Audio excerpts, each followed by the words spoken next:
and tell him why do we hate them. Nevada won the toss and chose to defer.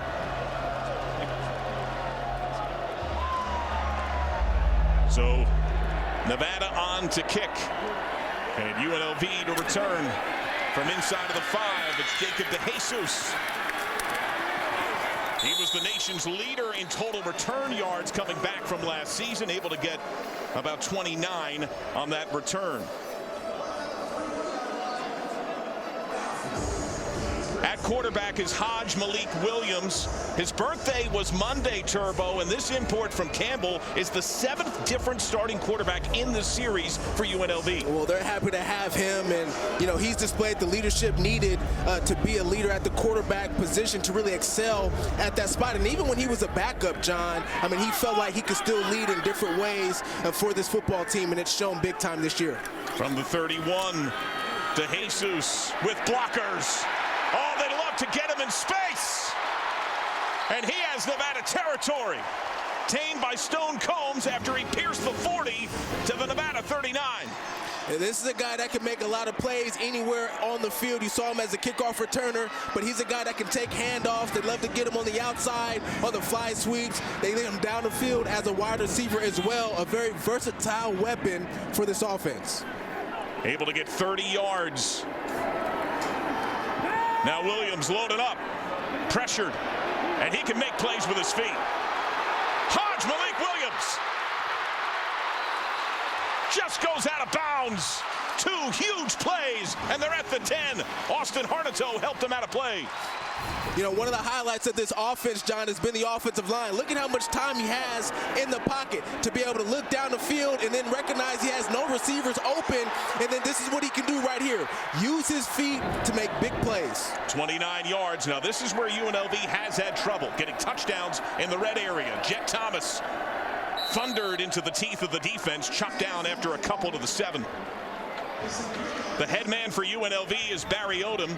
He is just in his 2nd campaign at Turbo. He has taken the Rebels to heights they've never before seen. They're authoring right now what could be the greatest season in program history. And ever since taking over, what the players love about Coach Odom is just his attention to detail, his connection with the guys, being able to know them on and off the field, and these guys will run through a brick wall for him. Everyone tight. Williams.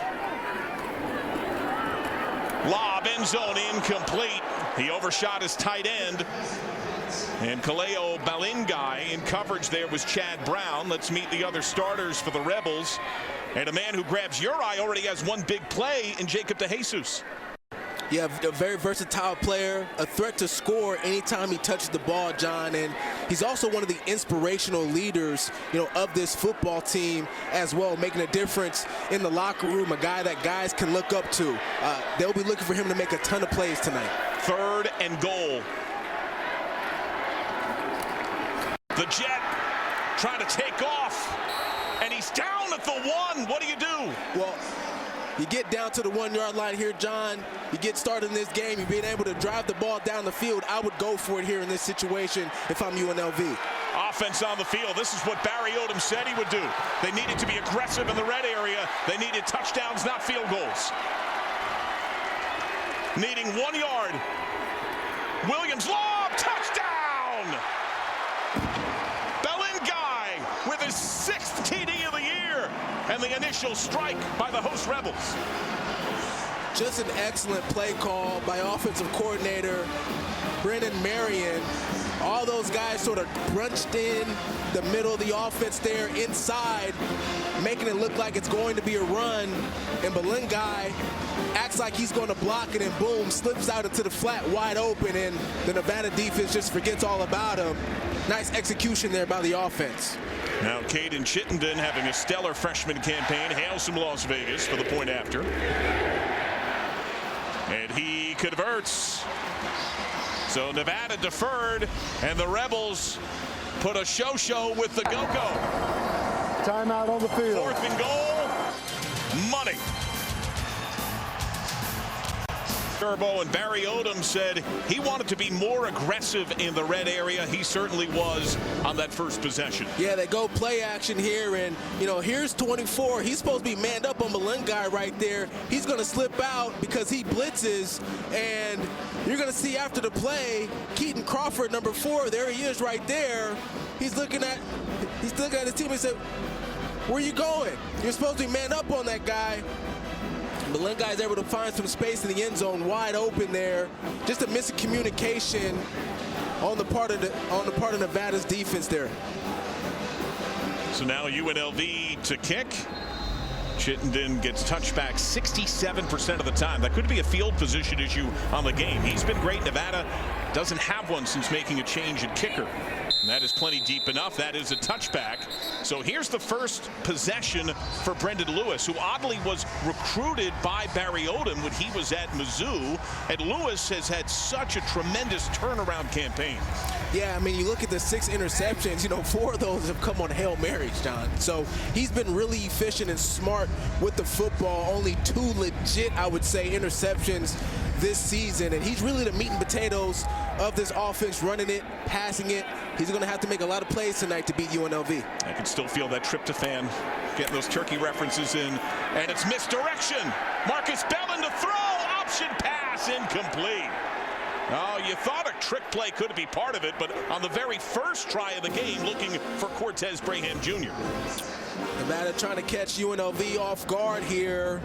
They start with the handoff and then the reverse, but UNLV's got this all covered. The discipline, they're in man coverage right there, and their guys are keeping their discipline as far as staying on who they have and being able to get in Bellin's face there to disrupt the pass.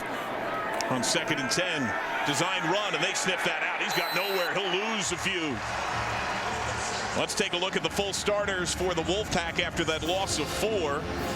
Already the early target on that first try was Braham, who leads the team in catches. Yeah, he's been excellent this season, and he's had his struggles throughout the year. He was benched earlier this season for disciplinary reasons, but since then has really bounced back, John, and been a great receiver for this team. 3rd and 14. Nevada's been great on 3rd down of the year, but not this kind of distance. Lewis needs a bunch. He's flushed. On the sprint. Fires. Got him. There's Bellin. And they convert on 3rd and 14. Jarvis Ware helped him out of play at the 45. Well, just the athleticism of Brendan Lewis getting outside of the pocket, and then the scramble drill and recognition by Marcus Bellin to be able to mirror where his quarterback was going. Initially, Bellin was going to his left towards the middle of the field, and once he saw Brendan Lewis rolling out to the right, he changed course and was able to become a target there for a first down. On the clap, pressure comes. Quick hitter. There's Bellin again. That was it behind him a bit. Decent job of closing out and making that tackle there by Jet Elad. They're about 3 yards short. Here's the defense for the Rebels, coordinated by Mike Shear. This is perhaps the best defense that UNLV has ever put on the field. Yeah, one of the guys that has really stepped up this season is number 28, Fisher K-Mac, who had a little bit of a slow start to the year, but has really come on as one of the key premier pass rushers for this football team, and they're going to be looking for him to disrupt the pocket tonight. Out of the pistol that Nevada made famous under Chris Ault. And there is Caleb Ramseyer, and he's got the first down. And that's what Nevada can do as Keith Conley Jr. latches onto his ankle there. And that's one of the things you're looking out for today, trying to possess the ball and pound on the ground. Well, I think the key to victory for Nevada in this ball game against UNLV is controlling the clock. They want to keep UNLV's explosive offense on the sideline. And so they want to be able to get first downs and take their time to the line of scrimmage, maybe snap the ball under 8 seconds, and that'll help them control the time of possession tonight. Savion Red is on the field. He was a monster performer the first half of the season. Has been battling a foot injury for weeks. He's open over the middle, but it's a long launch, wide open! Touchdown, Nevada! Braham goes over the top for 45! Well, I said at the top of the hour, at the top of the game there, John, Cortez Braham, one of the premier playmakers for this football team, and there he is showing up for a big touchdown on this first drive, and you'll see him run down the hash mark there, and the defense for UNLV just loses them as the wide receivers cross on that play for Nevada. It confuses the secondary, and Braham, first touchdown of the game. Kian Fructe for the point after, took over kicking duties. Matt Killam battling a hip flexor. Well, the two QBs shining early here, partner.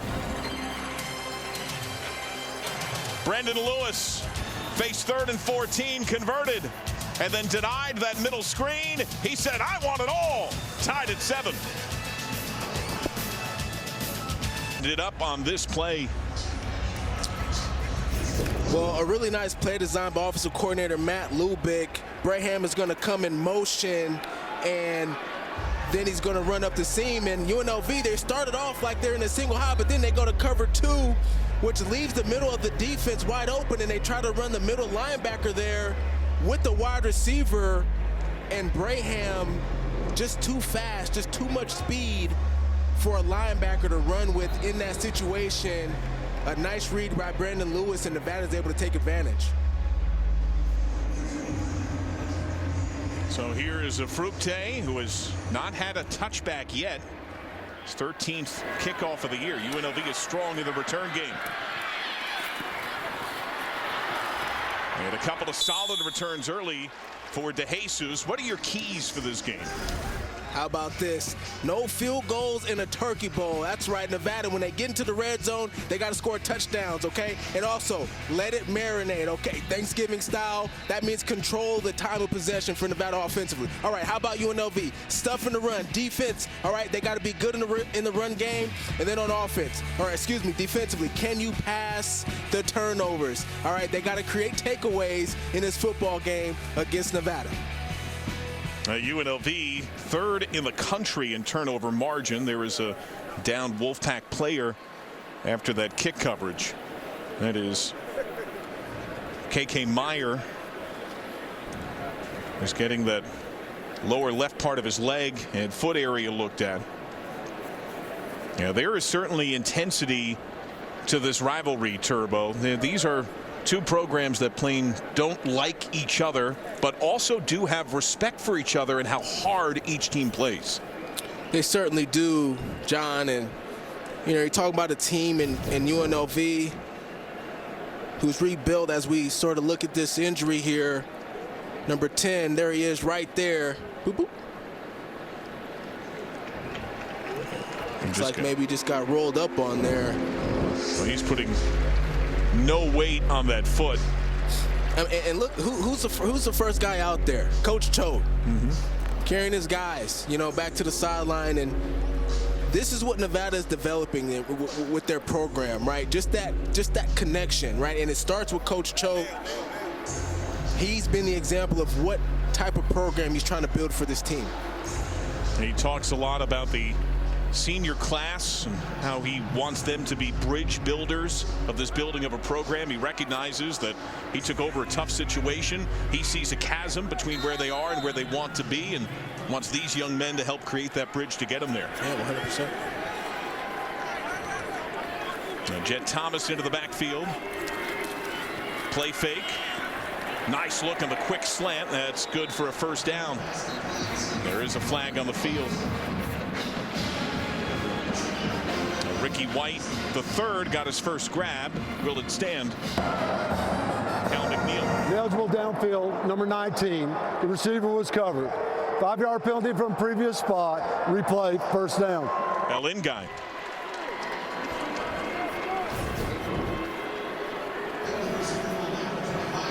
He got off the ball late. There he is over there, left side of your screen. And when the referee says he was covered, John, that means both guys out there were on the line of scrimmage. Somebody has to step off in order to go downfield. Jet Thomas with the stiff arm gets about 4 of those 5 back to the 29. Steve Combs gets the tackle. Let's meet the starters defensively for the Wolfpack, as coordinated by Kane Ione. They have struggled on 3rd down. They have struggled with sacks, but every coaching staff you talk to speaks about how hard they play and how cleanly they tackle. They really do, and Michael Coach Jr., number 3, is a guy to be on the lookout for in this defense. Oh, what a play fake, and now White's got his first grab. He's got a first down all the way to the 47. Ricky White, a guy that's going to be playing at the next level, no doubt about it. There he is coming across the middle, able to break a tackle and then get up the field. And he's one of those guys on this offense that can make big plays on any given down. So White now 9 yards shy of 1,000 on the season. Thomas trying to cut it back up, and there is nothing there. Stuffed Thomas Whitty, the man they call the Alaskan Assassin. So I had a conversation with offensive coordinator Brendan Marion as we take a look at Barry Odom there for UNLV. Marion, the offensive coordinator for UNLV. What is this go-go offense? Well, it's a downfield running game offense that wants to go play action pass deep in this offense, and so you're going to be wanting to look for those things throughout this football game. Out of an empty set on 2nd down and 10. Williams with space, wide open target, and he threw it slightly behind Thomas, off his fingertips, incomplete. That's one he just got to have right there. I know the ball was a little bit behind him, but Haj Williams put that on the money there. You got to bring that one in. He did a good job navigating the pocket, finding some space within the zone. That's got to be a catch right there. I think you make a great point, though, about the go-go offense, because there's Brendan Marion, who goes run about 2/3 of the plays, and he says every time he calls a run, the receiver in him dies. But he knows the run game has led to wins. Now it's 3rd and 10. Tuck. Williams, oh, the shake! He creates first down improvisation. His OC called him a magician for how he fixed broken plays. Yeah, and it's interesting because, you know, we did talk to defensive coordinator Coach Ione for Nevada, who said that he will have a quarterback spy for Haj Williams in this game, but easier said than done, John. Right there, you got a quarterback spy. That was number 32, Dylan LaBerbria, and he still hit him with a juke and able to get the first down. That was some nasty shake from Haj Malik Williams. Now liberated on 1st and 10, off the pump, take a shot, lob, flag out, incomplete. Dylan LaBarbera brought the pressure, and you could see the visible tug on the back of the jersey. That was Michael Coates Jr. there in coverage.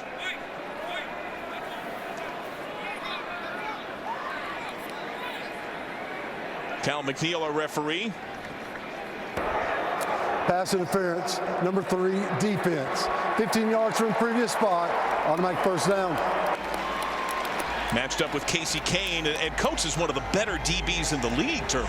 Oh, 100%. He's one of those guys that Nevada feels comfortable putting him in one-on-one situations against the opposing team's best wide receiver. In fact, you'll see him lined up against Ricky White a lot tonight, as Ricky White is one of the best wide receivers in the Mountain West. There they are, locked up at the bottom of your screen there.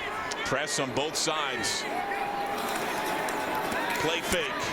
Off the hands, incomplete, looking for Belingai. Well, they are in the red zone. Our red zone tonight brought to you by Verizon. They only get touchdowns now just north of 50% after the score earlier that's well below national average. Why is that? You know, I think the thing for UNLV in the red zone is I don't think they target Ricky White enough. I mean, even in that first possession of the game in the red zone, none of those targets went to Ricky White in one-on-one situations. I think if they give him the ball and opportunity in 50-50 situations, they'll have more success in the red zone. Well, White's on the bottom right. Option. The shoulder, the spin, and down inside of the 10. Carry there for Devin Green. Keaton Crawford had the first hit, and Naki Matealona finally finished him after 5. It's now 3rd and 5. Yeah, one of the things you love about this defense, John, is just how hard they play their pursuit to the football. And Coach Choate talked about how, you know, last week's game against Air Force, he was a little bit down, had a conversation with one of his seniors, and he said, look how hard we're still practicing despite how the season is going. And so Nevada, despite their record, they're going to give it everything they got. White's in the slot. Give inside, not a whole lot. Little deception there for Devin Green. So now clock rolling. It's 4th down. The field goal unit trots out after only a yard. Yeah, and again, you know, you get down into the red zone, no targets for Ricky White. You know, your best offensive weapon there at the wide receiver spot. When you get into the red zone, if you have a guy like a Justin Jefferson in the NFL or some of these pro guys, man, give them a shot in a one-on-one situation. Chittenden has been fantastic on the year. Here's an attempt from 26. Hit from 52 in the rain last week. And he converts. So UNLV takes the lead back, but does stall as Nevada stiffens in the red zone, forcing a field goal. Scenes from Silver State days of yore. The Fremont Cannon, the big prize in this series. This is the 50th all-time meeting. UNLV has won the last couple of games. Nevada has won 7 of the last 9 in Las Vegas. And that is the cannon, the hardware that is on the line. That thing's 600 pounds? Apparently. They built well back in the day. And not a whole lot of space here on this return try as we check in for more on the UNLV senior class with Emily. Yeah, guys, Barry Odom told us that the Rebels are celebrating 30 seniors tonight. While just a small group of them spent their entire career here, they were all crucial to turning this program around. In the last 2 seasons, UNLV has been to a Mountain West title game. They're on track to go to another. In the 44 years prior, they went to 0. Odom said this group has painted the picture of what real preparation looks like, and he is hoping that foundation will continue to carry over for years to come. Well, thank you kindly, Emily. And they brought in half-century mark of players in back-to-back years. Red is back in at running back, and Lewis is lit up. The piercing pressure into the backfield from Jonathan Baldwin. That's a loss of 7. Somebody's got to block that guy. Look, Jonathan Baldwin there, right to your screen. It looks like he's going to man up against the tight end there, 87. That's Oliver Stewart. Nice disguise. At the snap of the football, boom, rushing up quarterback, getting a huge sack. 31 sacks for UNLV, their most since 2000. Lewis harassed again. To Red, who's got no space. And Woodard helps him out of bounds at around the 20. Only 3 yards for all of that. 3rd down. This is an aggressive defense. And when they start to get rolling and they get confidence now, they get to humming, they can get pressure on the quarterback. Yeah, they certainly can in a big way, and it's part of the personality of Mike Shear, right? Their defensive coordinator. I mean, he coaches like a linebacker, and I mean that in the most complimentary of ways. He's a really likable guy who has infectious love for his team. Yeah, and you know what? The thing that they love about Coach Shear is his honesty. Like, we asked him to say, does this defense, when they show up to practice every day, do they want to be the greatest of all time? He said, not quite yet. We got a little ways to go before we get there. And we'll get a timeout here. 3rd down and 19. Well, Mike Shear is only in year 2. Nevada calls their first time out of the half. 31 years old. He did say that he felt for this specific matchup, because Nevada is so run heavy and has a dual threat quarterback, he felt that the Rebels were fortunate, and probably the same vice versa, that they go against a run heavy, read option oriented team regularly. Yeah, 100%. I mean, going up against Hodge Williams week in and week out has really helped this team as far as having to go up against quarterbacks who have that type of mobility. And, one of the things that he highlighted about the team, particularly this season, as we take a look at the turnover margin leaders in college football this year, UNLV plus 13. They're great at taking the football away, but he's huge on the why as far as assignments for the defense, and it's really helped them this year. How much pressure do they bring here on 3rd and 19? Checking down Lewis. Pressure comes backside. He finds his target. And Marquise Ashley gets back to the original line of scrimmage. He gets about 9 of those back, but it's 4th down. And Jackson Woodard was all over this play. They tried to set up a middle screen, and Jackson Woodard fought through about 3 blockers who were trying to block him there down the field to be disruptive there, disrupt the timing, and then Catalan able to clean it up and make the tackle. No relation to our own Andrew Catalan. Want to avoid any bias. We love you, Andrew. Guy Gillespie just gets that punt off, and wow, what distance. to Jesus. Lets it plummet down inside of the 20. From nearly blocked to inside the 5. They down it at the 1.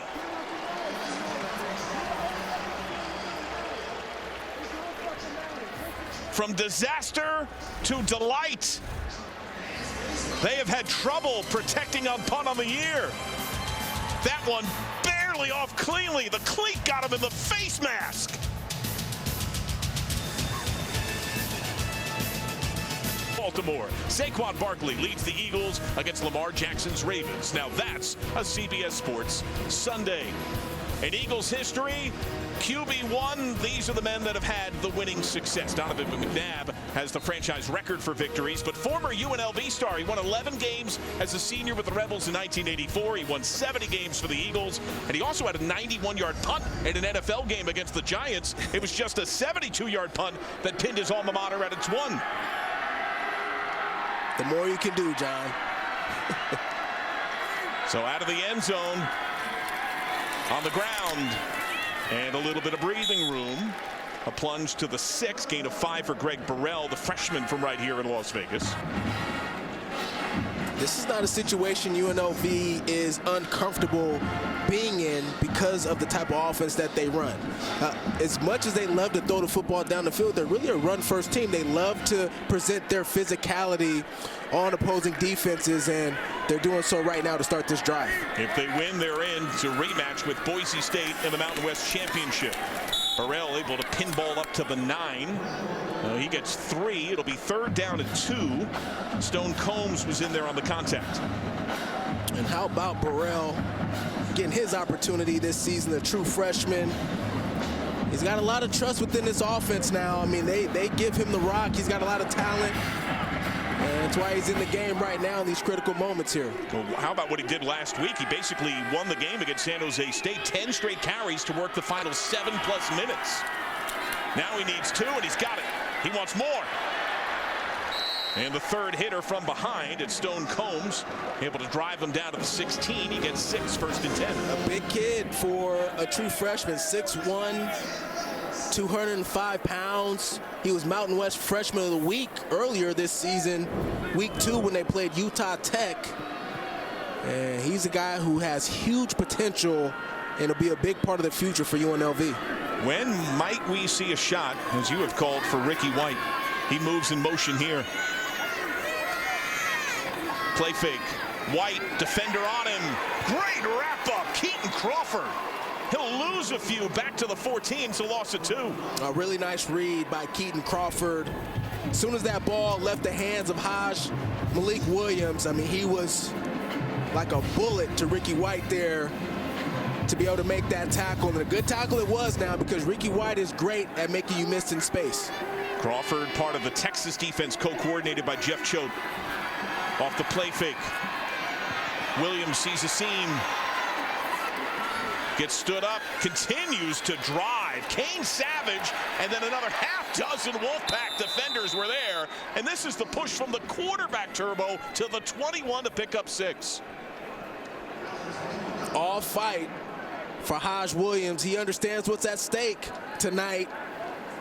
Can't overlook a team like Nevada, who plays extremely hard. I mean, we talked about the one-score games that they've been in all season long, and UNLV understands the challenge that they're up against tonight. 2 of 4 on 3rd down today. The Wolfpack defense dead last in major college football. They allow 51% of 3rd down tries to be converted. Kane Savage is matched up on White. He goes to him, and it's knocked down by Savage. The outstretched right paw, and he sheathes the sword as they deny on 3rd down.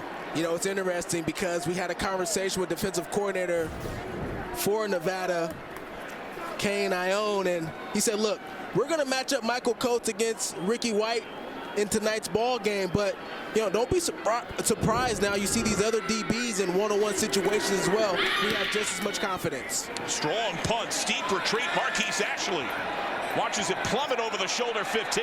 Return of the favor. End zone. Nearly pinned. Let's take a look at the Mountain West. Big story, of course, UNLV in the Mountain West Championship game with a win tonight. That's by virtue of being ranked in the CFP. Boise State looking at a bye right now as a 4 seed. Man, that's amazing. Not a lot of people thought a group of 5 team could get a bye week heading into the playoff, John. And Colorado State, if UNLV loses, the Rams, who have an 8-win season for the first time in a decade, are in the championship. Well, you know they're watching this game closely tonight, hoping UNLV falls to Nevada. 5 Mountain West teams bowl eligible. New Mexico could join as a 6th with a win against Hawaii. Bit of a high snap toss to Ashton Hayes. Nevada's done little on the ground at this point, and that's into the clutches of Oliver. There's a flag out. We'll see what the laundry's for. Now, Nevada gets penalized a lot. 8 flags a game, 121st in the country. Holding, number 80, offense. 10 yards from the spot of the foul. Replay, first down. There you go. You know, I talked about time of possession being important for Nevada, and in order to do that, John, you got to stay on schedule. When you have those negative plays and you're playing behind the sticks, it makes it real hard for your offense to be able to stay on the field and convert third downs. Yeah, Nevada, when it's really humming, the run game is such a huge part of what they do, and they've done so little on the ground. They're negative in rush yards right now. Xavion Red is in. He's had multiple snaps this opening quarter. He goes out in motion. Lewis over the middle, knocked down. Jackson Woodard is a linebacker's linebacker. He's one of the best pass defenders in the country as well. Yeah, 4 interceptions on the year. He's been exceptional. Timeout. That's the end of the first quarter. We got a field goal affair moments ago. Emily caught up with the first-year Nevada head man, Jeff Cho. Coach, you got the ball back, but how do you recreate more of that offensive magic from the first drive? Well, the one thing we got to do is not penalize ourselves. I mean, we're getting some productive plays, and then we're going backwards, and so playing with a little bit more poise and composure, and then taking our shots, because that's what we're going to have to do against this team. Thank you, Coach. You bet. Now, he knows a thing or two about rivalries as you look at the first quarter numbers. He was part of the Brawl of the Wild, Montana State against Montana, went 4-0 against the Grizz. In fact, he earned the nickname the Grizz Slayer. And he entered that first affair with 3 wins, final game of the year. Same scenario. Lewis on second down. Woodard is a beeline. He steps out of it. Second hitter is there. They come in waves, and you can see Woodard giving the love to Alexander Whitmore for finishing off the QB. And because Brendan Lewis is so efficient in the pocket, his accuracy is on point. UNLV blitzing a lot more than they usually do in games. You see Jackson Woodard there attack the pocket, making it uncomfortable for Brendan Lewis, and then Whitmore able to clean it up and get the sack. How can Nevada counter that? It seems like they've been moving backwards so much. Well, I think some quick passes, some of those extended runs to your running back on the swing throws, some screen balls to your wide receiver, that'll help get Brendan Lewis in rhythm. Play clock all the way down. He just gets the snap off. Blitz again. Backside, ball free! Woodard! Touchdown!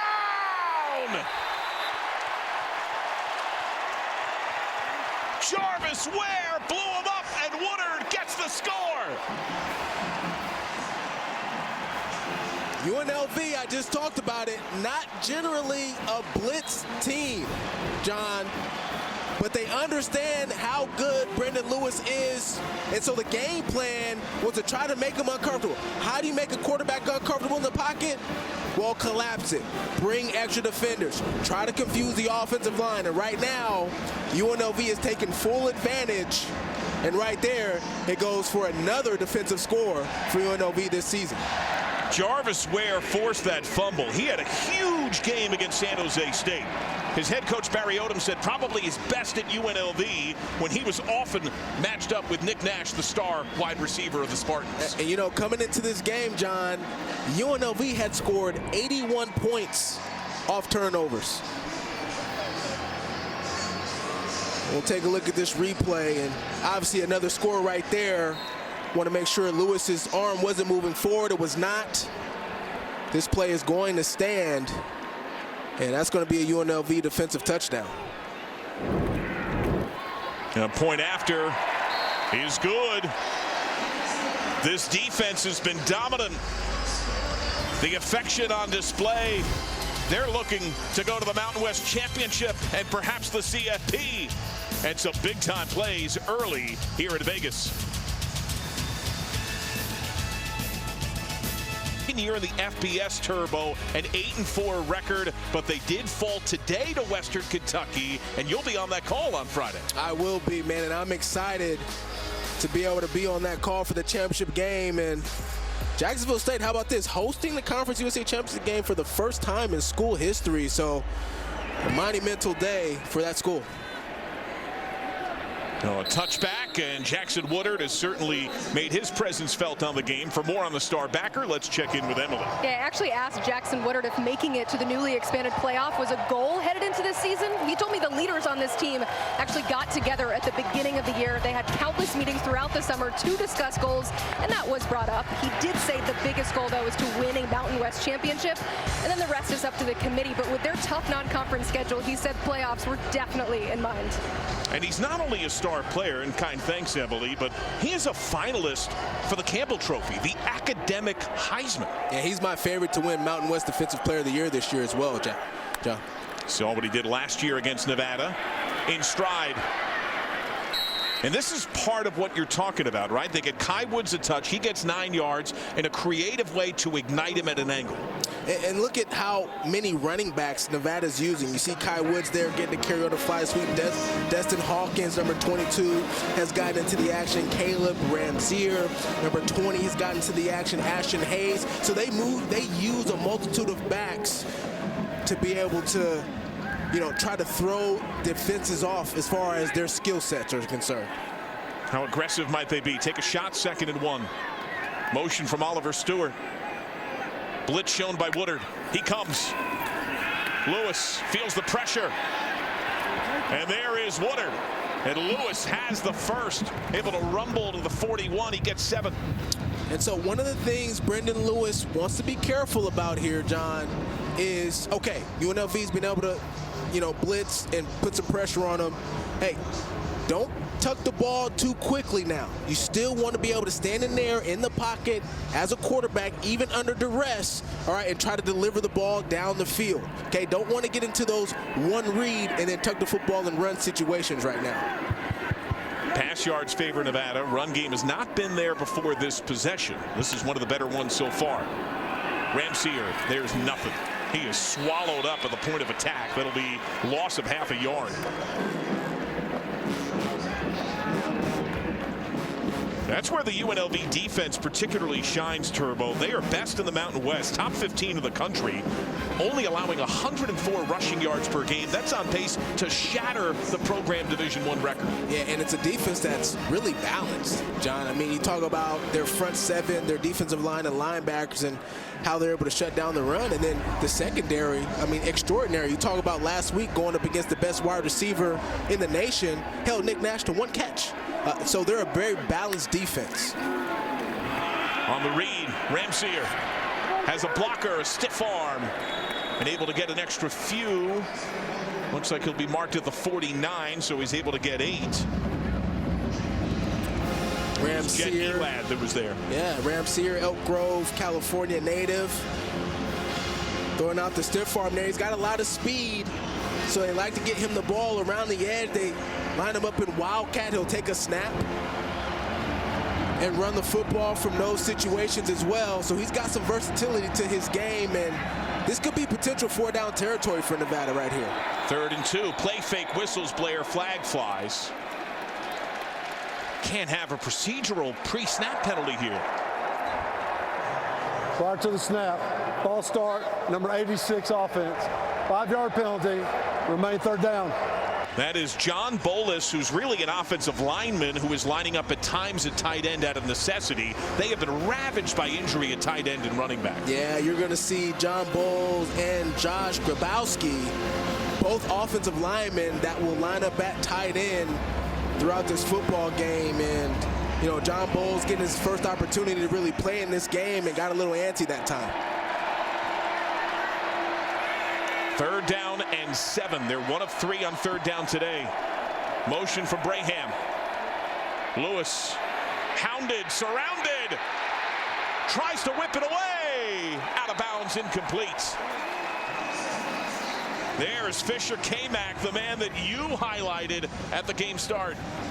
Really nice job by Brendan Lewis getting this ball out of bounds for the throwaway and avoiding the sack, but There's K-Mac holding on for dear life there, not letting go, making his first impact of the game tonight, disrupting that pocket. So Guy Gillespie, a season-long 72-yard punt that was nearly blocked by Ricky White, who has 4 punt blocks on the year. He has more as a player than any other team in the FBS. Jacob DeJesus at his own 10, a strong return man. Bit of a high snap, clean kick, not nearly the same distance. That wilts a ugly death and hops out of bounds.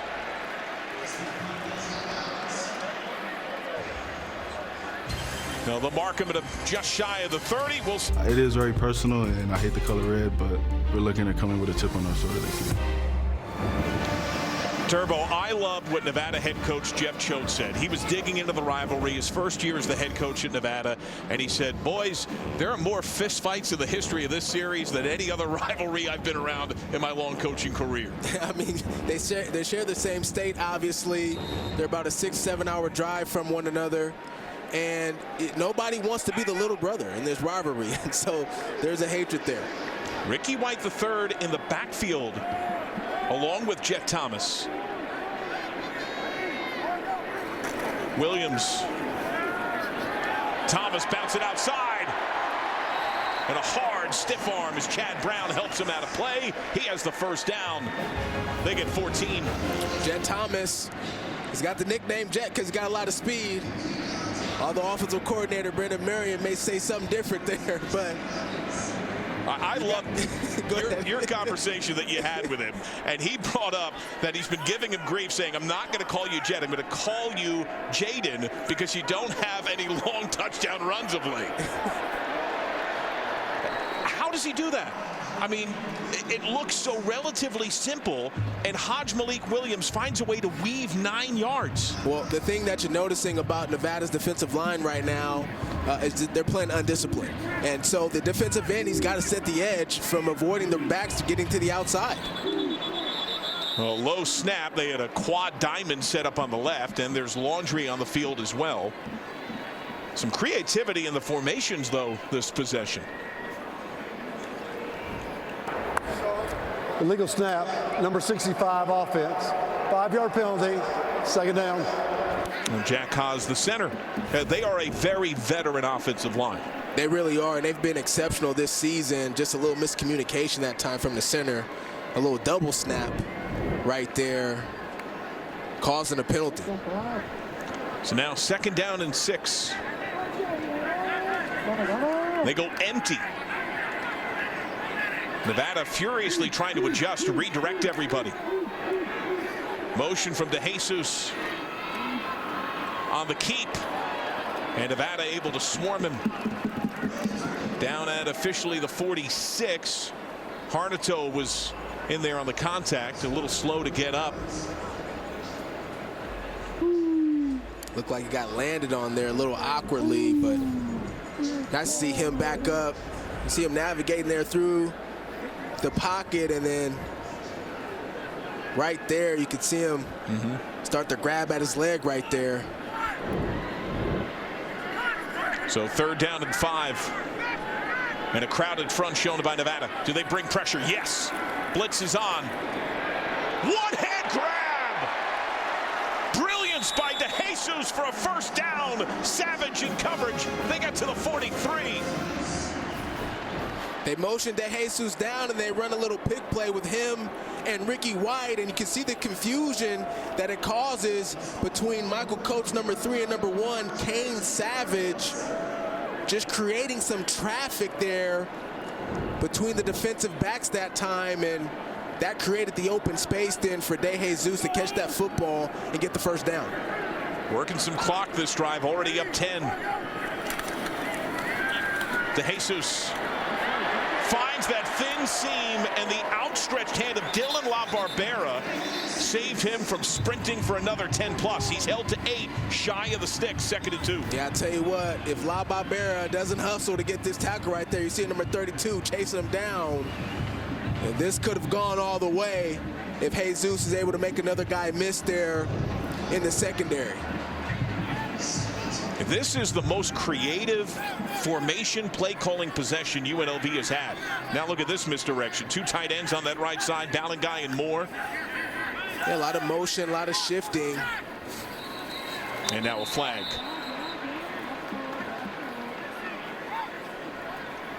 And a false start. Perhaps too cute. False start, number 11, offense, 5-yard penalty, second down. Ricky White III, who's had a sensational season. Yeah, that ball must have been going to him on that play. He left a little early. Got excited. There he is at the bottom of the screen there, just a little early on the snap. But, you know, Brendan Marion, offensive coordinator, what are the principles of the go-go offense? Talked a little bit about it earlier, but you're seeing the shifts and the motions. And so it's running the ball downhill. It's the explosive plays downfield, but it's also the misdirection and motions pre-snap. And so we're seeing a lot of that, and they're just trying to confuse the defense and catch them off guard. Play clock whittling down. Williams, pocket hold, steps into it. One-on-one. Off the hand, incomplete, looking for White. Chad Brown was there. Flag is out.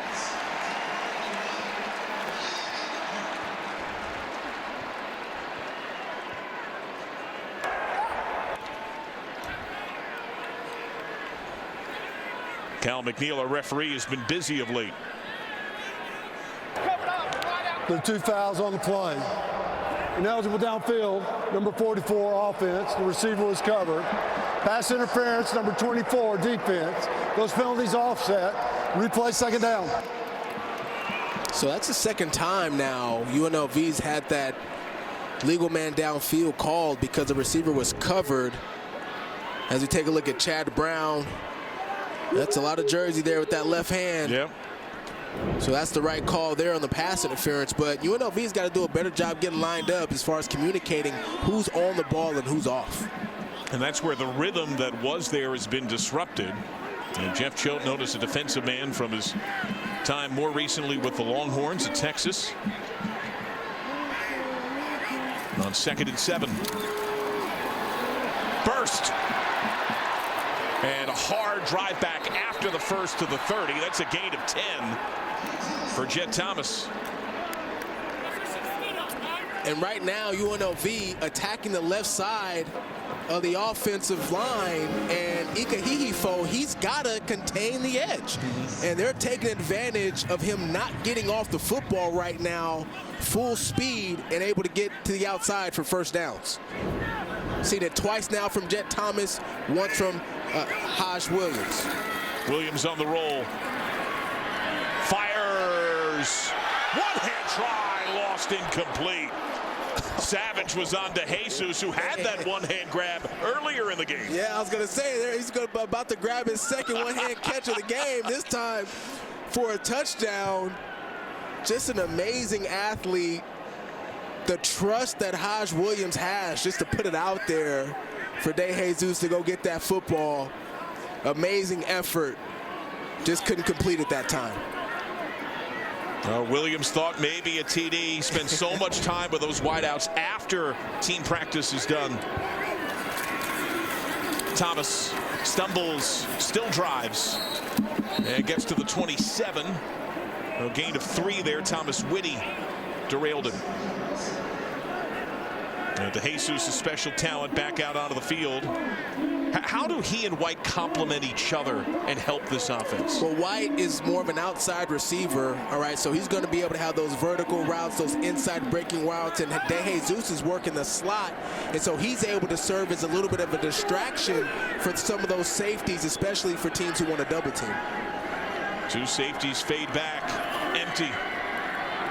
Over the middle.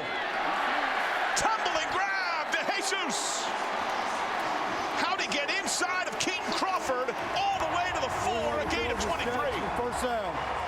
All you have to do, look at that football, right over the fingertips of Stone Combs, number 33 there for Nevada. Just put it in the vicinity of De Jesus and he's going to catch it. Thomas, pound on the ground. He's down at the 1.5. He gets a couple. Get to this line of scrimmage if you're UNLV. Give the ball back to Thomas here on a run play. Nevada was hard tested against Air Force last week. Gashed for a season worst 318 yards rushing. UNLV dominant on the ground tonight. Thomas over the top, flag out. Touchdown. Will it stand? I think Nevada might have been lined up off sides here. We'll see what the call is. Offside, number 3 defense, lined up in the neutral zone. That penalty's declined. Results of the play is a touchdown. Michael Coates, the corner, and Jet Thomas able to fly high for his 7th score. He's had a rushing touchdown now in 4 consecutive games. Just been as consistent as could be. At the top of your screen there was Michael Coates lined up off sides. He likes to play press man, but you got to be aware of where the line of scrimmage is. UNLV now starting to run away with this game.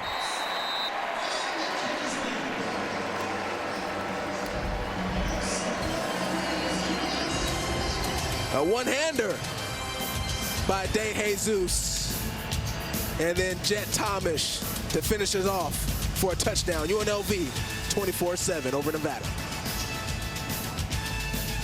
Yeah, you thought maybe they would try to take a shot early in the drive, but they said, look, we want to control the line of scrimmage and show our dominance, and so they start running the football. Then they go to their playmakers, De Jesus, making 2 great catches on that drive, and then Jaden Jet Thomas able to finish it off in the end zone for another touchdown. Almost 6 minutes eaten up, 11 plays, 72 yards, had a 23-yard pass during that drive to De Jesus. Thomas, a rushing score in 4 straight games. He had a dozen last year as a freshman. The kick from Chittenden, plenty deep enough.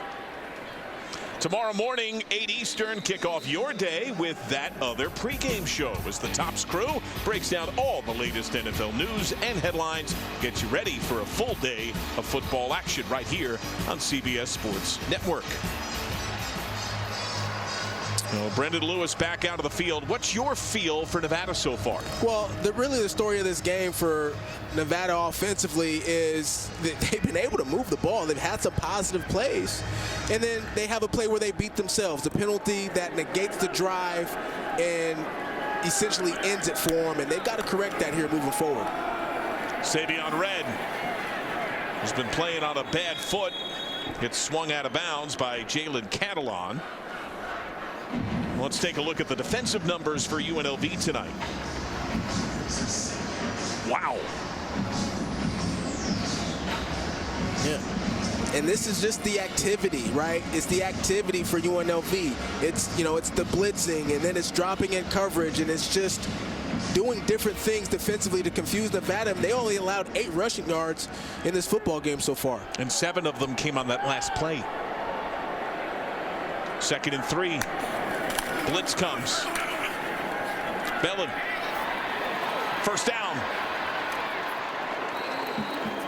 Able to get to the 46, so a gain of 14 tamed there by Lavario Wiley. And so this is what Nevada needs to do more. So UNLV brings the blitz to the right side of the offense of Nevada, and what do? They throw a quick strike to the side of the blitz on a hot route there.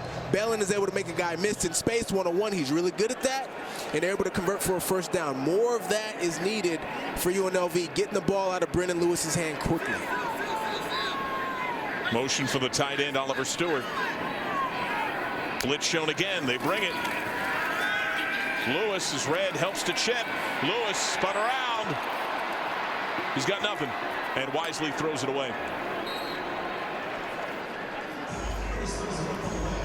But I like what Brendan Lewis is there. Nice, good decision, but look at him sit in the pocket even though they bring blitz, but the coverage is just crazy by UNLV. All the wide receivers down the field on tight coverage right there. Nobody to throw the football to. Brendan Lewis gets out of the pocket and wisely throws it away, but I like the fact that he stood in the pocket, waited and waited until he just couldn't wait any longer. 2nd down and 10. Jet motion, the sweep. Nothing, a loss of yards there. Jonathan Baldwin was the would-be blitzer the last couple of plays, and he tracks him down for a loss of 4. Well, this is just a missed block here. There's number 3 there over there. in pursuit, gets downhill, makes that play. But these wide receivers and tight ends, they've got to be able to block down the field, John, to be able to help these runners out. 6 TFLs for Mike Shear's defense. They average 6.7 a game. Barely gets the snap off, play fake that fools no one. Lewis looking. The pump, flag out, and he gets thundered down after he got to the 49 by Alexander Whitmore.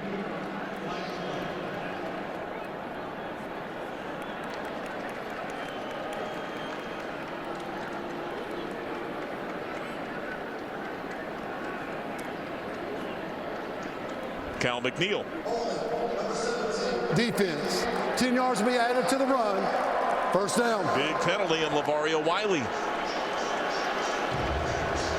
This is what Nevada needed now, a penalty to go their way. There's 17 in motion, in coverage rather.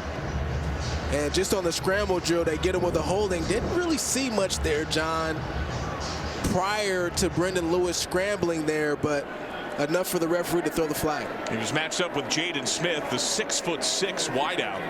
There's a touchdown in 3 straight. Blitz on from Woodard. Swung down, a loss of a couple. Savion Red gets nothing. Marcel McDuffie is there. 2-minute timeout on the field.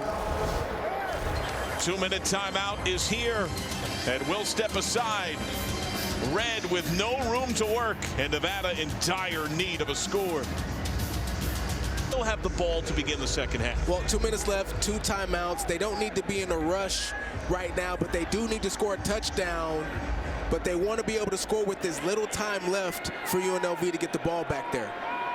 UNLV showing pressure, fades back, rushes 4 with a stunt. Lewis looking, loading, open, taken away, intercepted. Cameron Oliver with the leap, and he takes it clean for UNLV. First down, UNLV. Well, this ball was just underthrown by Brendan Lewis. Floated it in the air a little bit too much. Cortez Braham Jr. had a step on the DB there, and Cameron Oliver able to run that football down and get underneath. I think Brendan Lewis would want that ball back and put that ball a little bit further out for his wide receiver to run underneath.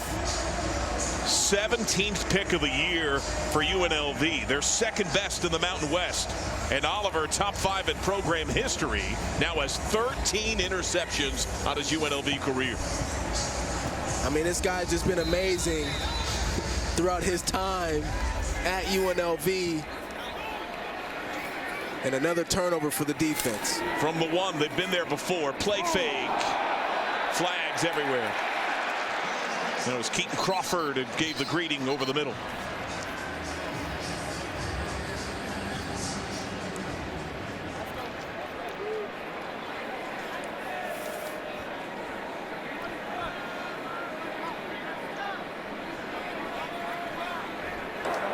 Defensive pass interference number 4. Ball will be played at the spot of the foul. First down. So now, John, for UNLV, minute 49, you got all 3 timeouts. This is an opportunity to drive down the field and get points. You got one of the best young kickers in the Mountain West, but you also have an explosive offense. I'd be aggressive here, trying to get a score. Inside run, purposeful pause, Kylan James. The big burst, they'll mark him out at the 43. He gets 33. Torrey Daffin helped him out of play. And a different runner than Jet Thomas. Jet Thomas all speed.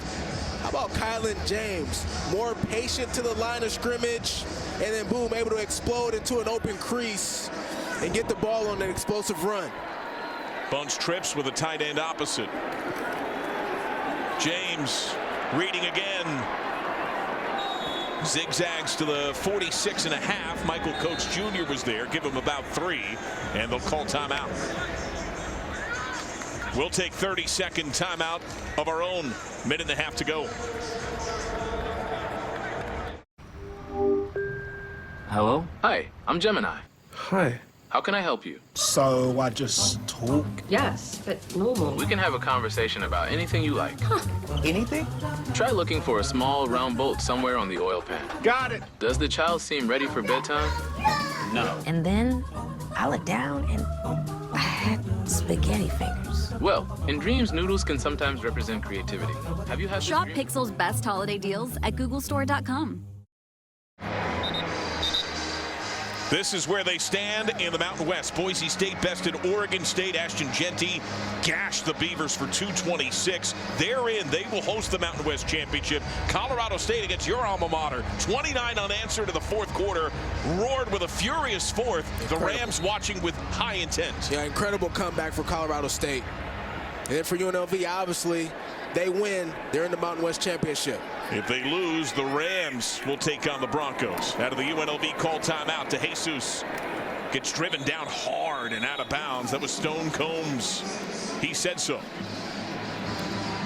Here's his third down situation here, and don't have to be in a rush if you're UNLV. You still got 2 timeouts. You know, I think you get close enough to a first down here. If you're short, you go for it on 4th down, in my opinion. 4 of 7 tonight. Taking a shot. That is dropped by Ricky White. Matched up with Kane Savage. Clock frozen at 58 seconds, 4th down. Yeah, and because you didn't get any yards there on that play, as we take a look at this drop here, usually Ricky White able to catch that football, but Kane Savage, nice job getting that left hand in there and disrupting that pass. Oh, Nichols to kick. Ashley, the return man. They got a punt here in this situation because he didn't get any yards on that 59 seconds on the clock. 0-5-9. Well, they'll add 1 second. Nevada with 2 timeouts, but Thank you. there's been such little stability of traction for Nevada.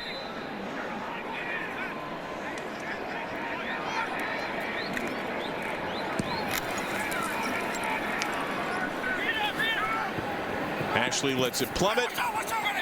Woodard able to down it. Coming up on the Verizon halftime report, Brent Stover, Kevin Carter, Beanie Wells break down this game and catch up on all the day's college football action from around the country. Head your way on the Verizon halftime report. Well, a couple of big plays for the dynamite defense of UNLV. Well, you talk about the sack fumble that led to a Jackson Woodard scoop and score for the touchdown, and then an underthrown football there that allowed Cameron Oliver to run up under there and get that interception. And this defense is king in creating takeaways. Bell in motion. Lewis keeps Woodard with him.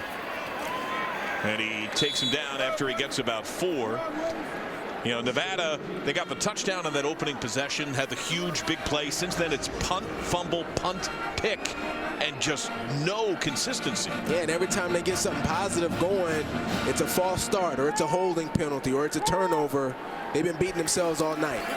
They will have the ball to begin the second. Lewis trying to survive out there, threads the needle to Andrew Suva-Inaya. Tight end has the first down, so 7 yards. Manny Powell the stop. Nevada takes their second timeout of the half. 32nd and late. So they'll have 1 left with 19 seconds. What do you think about that? Well, it didn't feel like they were really trying to get anything going down the field. From a scoring standpoint, they ran the football on first down, so it kind of felt like they were just going to go into the half 24/7, but they converted first down, and now maybe they feel like they can get something down the field. Well, and remember, you had talked about with Brendan Lewis, he has 6 picks on the year, and over half of them have been on Hail Mary. So they have had TDs to close out halves, and he also has had the arm, along with, he has Jaden Smith at 6'6", huge catch radius. Do you just take those end zone shots at some point? Well, you're going to need 2 explosive plays in this drive in order to put yourself in position to score right here. We have 1 timeout, 19 seconds. Lewis floats it out. Ramsier has space. He's got the first. So they get to the 43. It's a gain of 16. Manny Powell, another stop. Clock will roll as they set the chains. Very smart by Brandon Lewis there. And they run the play. And out of bounds goes Smith. So now 6 seconds. You realistically, have a chance for 1, maybe 2, depending upon how deep you're going? You've got time for 2 plays, but the first one's got to be quick, and it's got to be down the field. Now, you can attack the entire field right now because you have a timeout left. So this doesn't have to be a play to the sideline where you're trying to get out of bounds. You want to be able to throw to the open target right here if you're Brandon Lewis. Call timeout and then take a shot to the end zone. And here's a bunch big formation. Lewis. Got to get it out. Lobs it away. No, still time, 2 seconds. See, I didn't like that play call because it was a sideline play. The receivers on both sides both ran routes towards the sideline. You don't need that in this situation. You can attack the middle of the field because you have a timeout. And so, I felt like there, Nevada kind of put themselves in sort of a negative spot there because everything was towards the sideline. So this is going to be a shot to the end zone here for Brandon Lewis.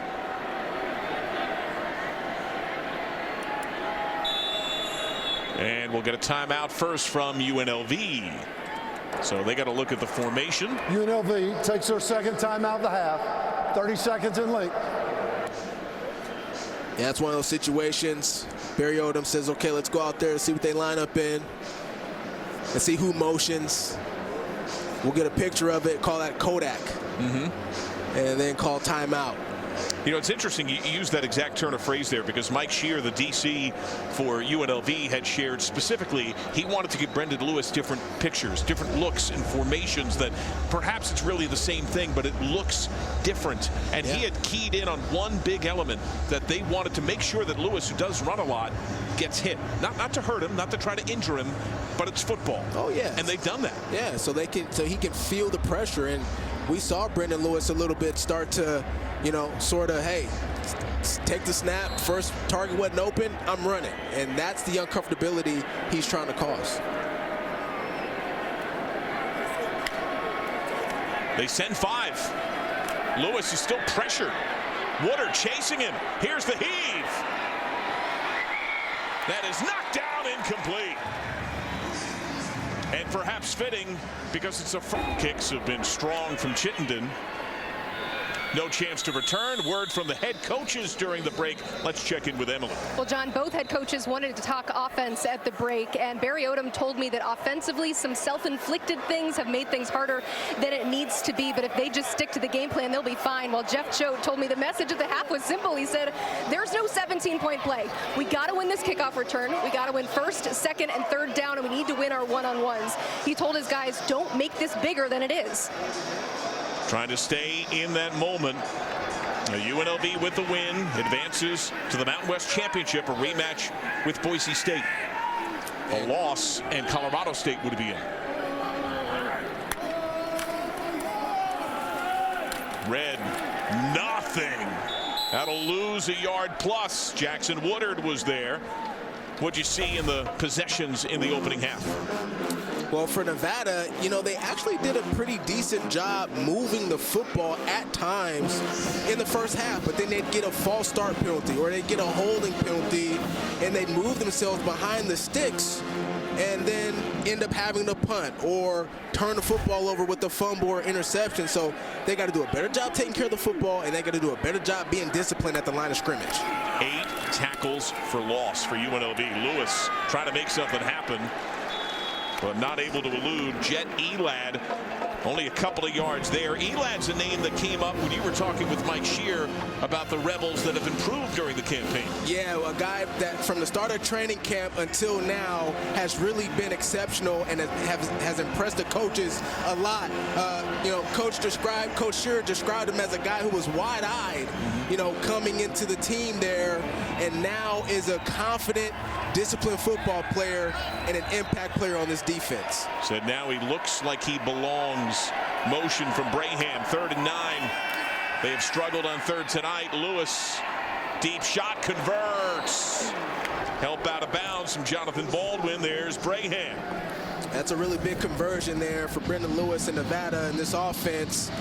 Just be able to get some confidence and some flow going into this game. A 3rd and long situation. The guy who's been the most consistent tonight at wide receiver has been Cortez Braham Jr. And there he is again towards the sideline, getting open for a 1st down. 1st and 10. We've heard little from Jaden Smith, who was the biggest physical target and a highly impactful target for Nevada. 4-man rush to Red. And he hops out of bounds. Jalen Catalon was near him. He gets to the 41, gain of 4. Yeah, and see, that's what I'm talking about right there. Take the snap, quick pass. That's a flat route right there by the running back towards the sideline. And look, you get a quick 5 yards, and now you're in a 2nd and medium there where you can open up the playbook more if you're Matt Lubick. Kai Woods has subbed back in. They have used Woods in a lot of jet motion action so far. Often ignited him. Right now he's lined up in the pistol. Little CBS love from the band here. Kind thanks. Toss to Woods. Can he turn the corner? It's rudely greeted by Jed Elad. A violent collision. He's a yard short of the 1st. Yeah, pretty evident what Nevada wants to do when Kai Woods is in the game. Because he has so much speed, they want to get him into the outside. And so we've seen a couple of jet sweeps from him early in the game. Now he's in the backfield, and what do? They run a toss to the outside to try to utilize his speed and get on the edge. But this 3rd and short situation, this is good for Nevada. A 3rd and manageable situation here. Top 20 in the country converting 3rd downs entering today. Play fake. Lewis down. Fisher K-Mac living in the backfield. That's a loss of 2. And I thought on this one, he should have gave the ball to the running back in this situation. He's reading it, and he pulls that thing down right away. And his intention is to follow Ramseer through the right side there, the offensive line, but K-Mac saying, not this time, buddy. 9 tackles for loss. Gillespie's nearly had a punt block today. That's off cleanly. DeJesus fair catch wave at the 18. We'll step aside. 24-7 UNLV with a gaudy lead. And now the ball and celebrate the history, customs, and legacy of the nation's original citizens. Well, senior day can always be emotional, and that's particularly the case for Jacob DeJesus.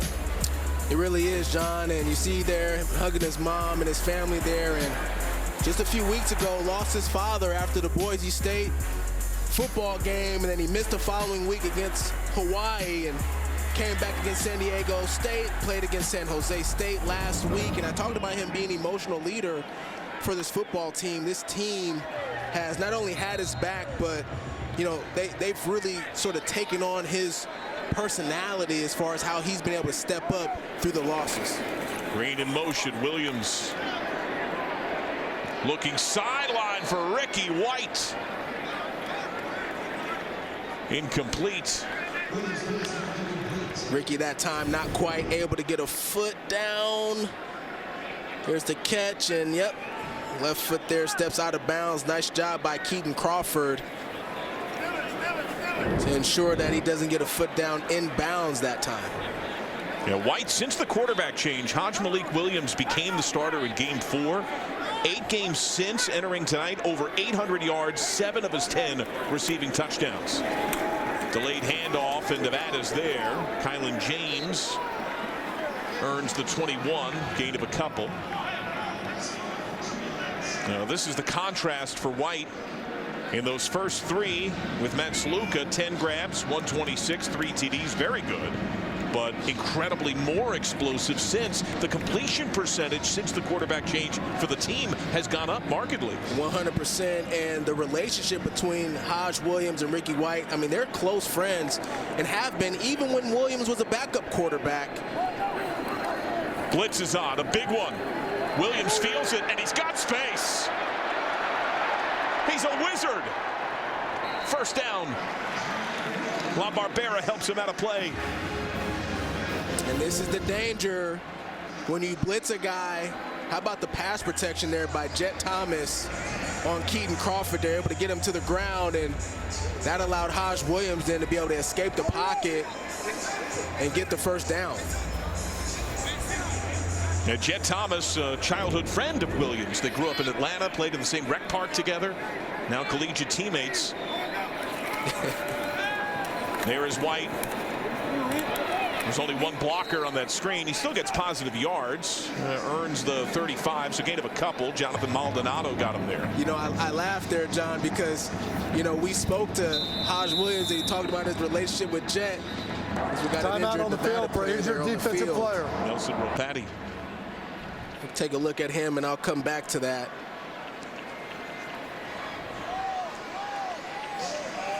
Yeah, Ropati's been particularly impressive against run-heavy teams. Had a career-high 6 tackles against Oregon State. There's Ricky Wright on the cutback. There's Ropati in pursuit there. And perhaps just landed awkwardly that time as he was running down to make the tackle. Nice to see him walking off the field on his own power. Helped by Monte Alona, who missed extended time with injury himself. Drew Watts has been banged up. But going back to Hajj Williams and Jet Thomas, you know, we talked to Hajj, and he says, you know, hey, I may look at Jet and I may tell him, say, hey, man, you're no good, man. You're not good enough, man. You know, you're not a good back. Just to try to spark some motivation and some. He says, look, I can pull the ball and throw it to Ricky White if I want to. I need you to get 4 yards. And so they have that kind of banter between the two, challenging each other to be at their best at all times. And Hajj Williams, who began at the Army Prep School, then was with the Campbell Camels, and now eyeing a possible playoff spot off a play fake. Bit of a hesitant throw. Flag is out. Belingai brought down at around the 41. It's a gain of 6. Torrey Daffin the stick. It's a really nice catch by Belingai right there, getting down there, scooping up that ball. Ineligible downfield, number 74, offense. 5-yard penalty, replay, second down. So instead of a covered up target, this was Jalen St. John, the left tackle. It's exactly what I was thinking of. This is more common for an offensive line. There he is, 74, down the field. Too far down there. They'll give you about a yard, yard and a half. There was a while where it would get to 3, 4, 5, became a point of emphasis. Yeah. And it's just hard on the offensive line because it's a run-pass option. And so, you know, if you're running the football as an offensive lineman, I want to be down the field blocking at the next level. But, you know, if the quarterback decides to pull it, it's tough. But the defense made Hajj Williams hesitate there, and that's how the offensive lineman then got too far down the field. The handful of times it's been a longer distance to gain, UNLV's made the play. 2nd and 13, soft coverage shown by Daffin. Play fake, pump to White, off the helmet, flag out. There it is, Crawford again. in coverage. It's going to be a illegal man downfield again. And just that pump fake, the defense is making Hajj Williams pump fake. Therefore, the offensive line now getting too far down the field. That ball is supposed to come out quick. Ineligible downfield, number 64, offense. 5-yard penalty, replay, second down. And I think maybe meant 74 there. There's a left tackle again down the field.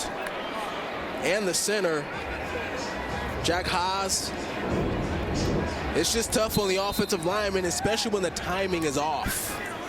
If you fake it to the running back there, you have to throw the ball right now, or you're likely to get a legal man downfield. Furious hand signaling by Nevada defensively as UNLV goes empty. Blitz on 2nd and 18. Monte Alona. Williams eludes, threads the needle to Belingai. He floats it over the 2nd level and goes between 2 defenders to get him on the spot. Called incomplete. Rolling on the field is an incomplete pass.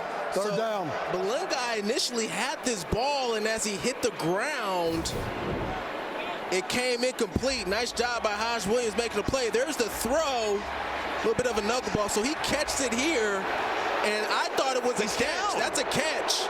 That should be a catch there. Well, it comes out right there, but he has possession when his knees are down. Right. I think there's a catch, boom, possession, he's already down. So that part of it there, shouldn't matter. I think this should be a catch. They should take a second look at this. And whistles Blair. The previous play of a completed catch is under review. Let's take a look at it.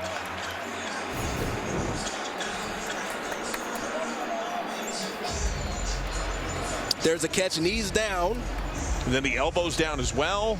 That part of it right there doesn't matter at that point. Because both knees. Down, down.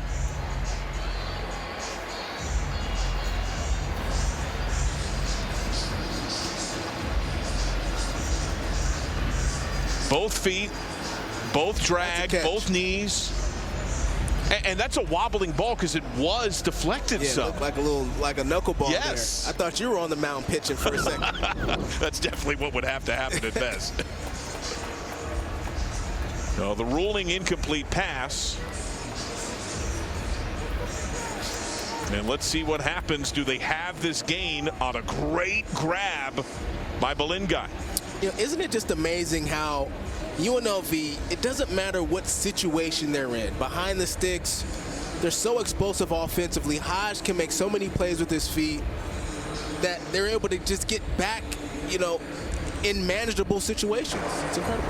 After review, the receiver was down at the 40-yard line. There you go. Prior to the ball coming out. Ball be placed at the 40-yard line. Third down. You called it, partner. Now it's 3rd and 3. And Belingai's had a tremendous game. He really has. Typically a red zone threat. He's got 5 touchdowns on the season, but has been making some big plays tonight. And play calling by Brennan Marion. They got 15 there. Marion, a lifer. 12 jobs in 14 years. He has a tattoo on his arm that says, "Thank God for the ball that saved my life." Really likable guy.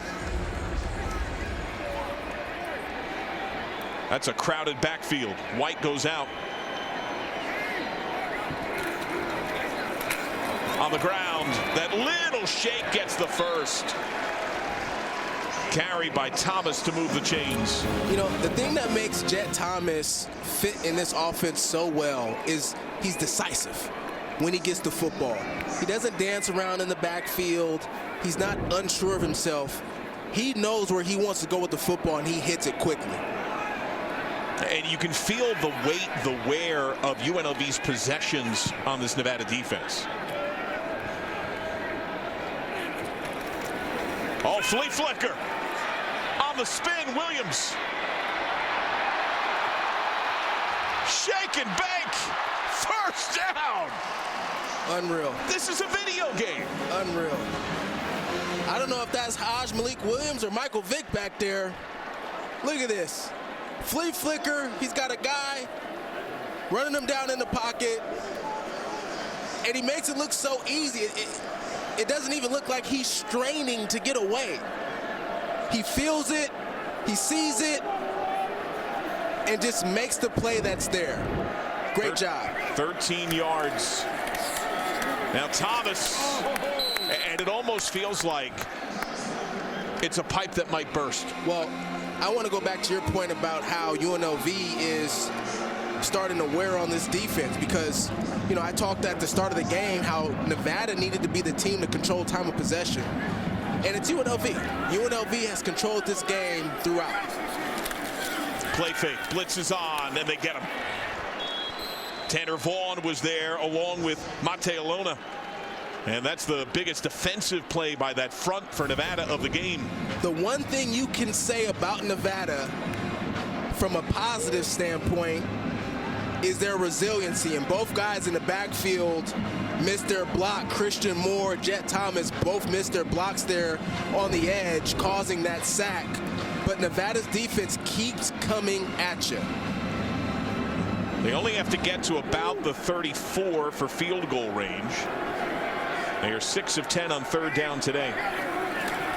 They only send 3 after showing blitz. Middle, White, first down inside of Kane Savage to the 28. That's a gain of 14, and that's 1,000 yards for Ricky White this season. And just watch Ricky White release at the line of scrimmage. There he is right there lined up in man coverage. You just can't touch him. He's in press coverage, boom, boom, give him a little feet, release inside, untouched the entire time for a first down. That's a first in UNLV history, a pair of 1,000-yard receiving seasons. Timeout Nevada. They look gassed. Yeah. We'll step aside. Ricky White making history. UNLV forging its own path. Ricky White III making UNLV history. Play action to Jet Thomas, and there he is coming across the middle. He's been great, man. He's the second leading wide receiver in the Mountain West this season, but he's had an extraordinary career. And I'll tell you what, John, he had opportunities to transfer and get into the portal and go elsewhere, but wanted to stay at UNLV, cement his legacy as one of the all-time great wide receivers. So what are your thoughts on that Nevada timeout? That was like a recovery time. It's been like a waterfall on this drive for UNLV. That was to get their guys on defense back in sync. Play fake to Thomas, take a shot to White. Off him and a flag out. He could not hold on, and what a battle it's been. It's largely been White against Crawford all game. And Crawford, more of a safety, not typically a cover guy. Pass interference, number 4, defense. 15 yards from the previous spot, automatic first down. And White, he claps his hands. He knows he's got to have that. They're going to get him with that left arm there. It's just difficult when you're throwing a back shoulder throw and the throw is underthrown. Correction, half the distance to the goal. I thought initially it was pretty good coverage there. Correction, 15. Just got to avoid the grab that time with that left hand. Split backfield. It's been fun watching these formations tonight. Keeper. Only a couple of Wolfpack players knew it, and that's an easy 6 for number 6.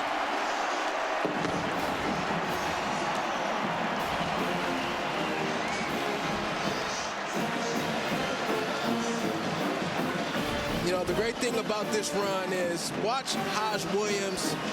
He's going to take this snap, fake it to Jet Thomas, to keep it himself. Watch him dip in and dip back out, which helps the blocker there, number 44, Christian Moore, get on his guy and create an open lane.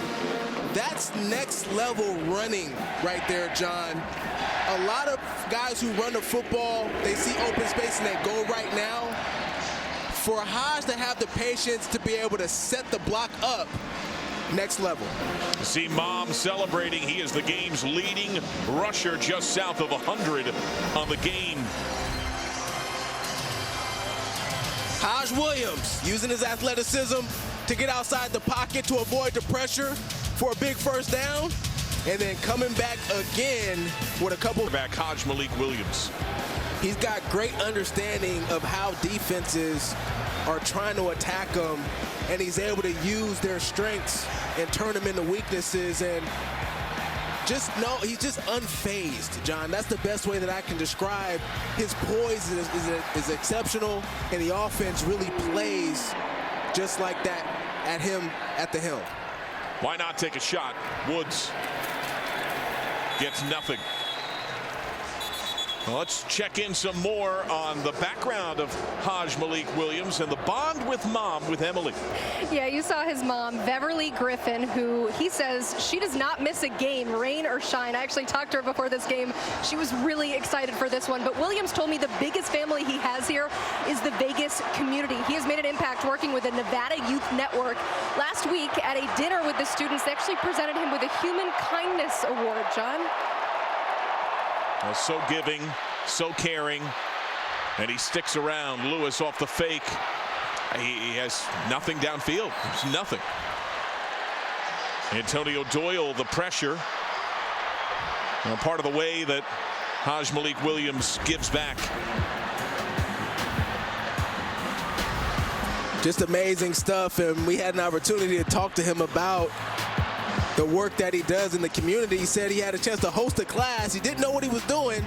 He started with some self-affirmations, taught the kids about loving themselves. Then he said he brought snacks, and that's what made him a class favorite right there. Lewis to Smith. Able to get to the 29. Alexander Whitmore was the first hit there. Make that the 24. So it's a gain of 9. It's 3rd and 1.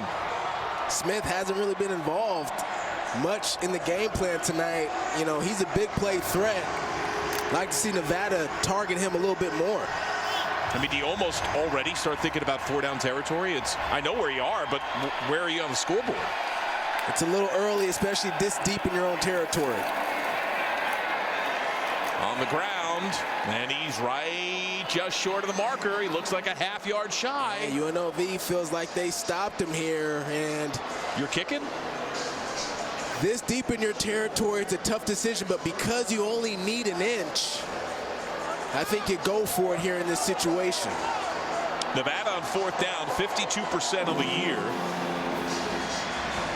That is 10th in the Mountain West, just 14 of 27.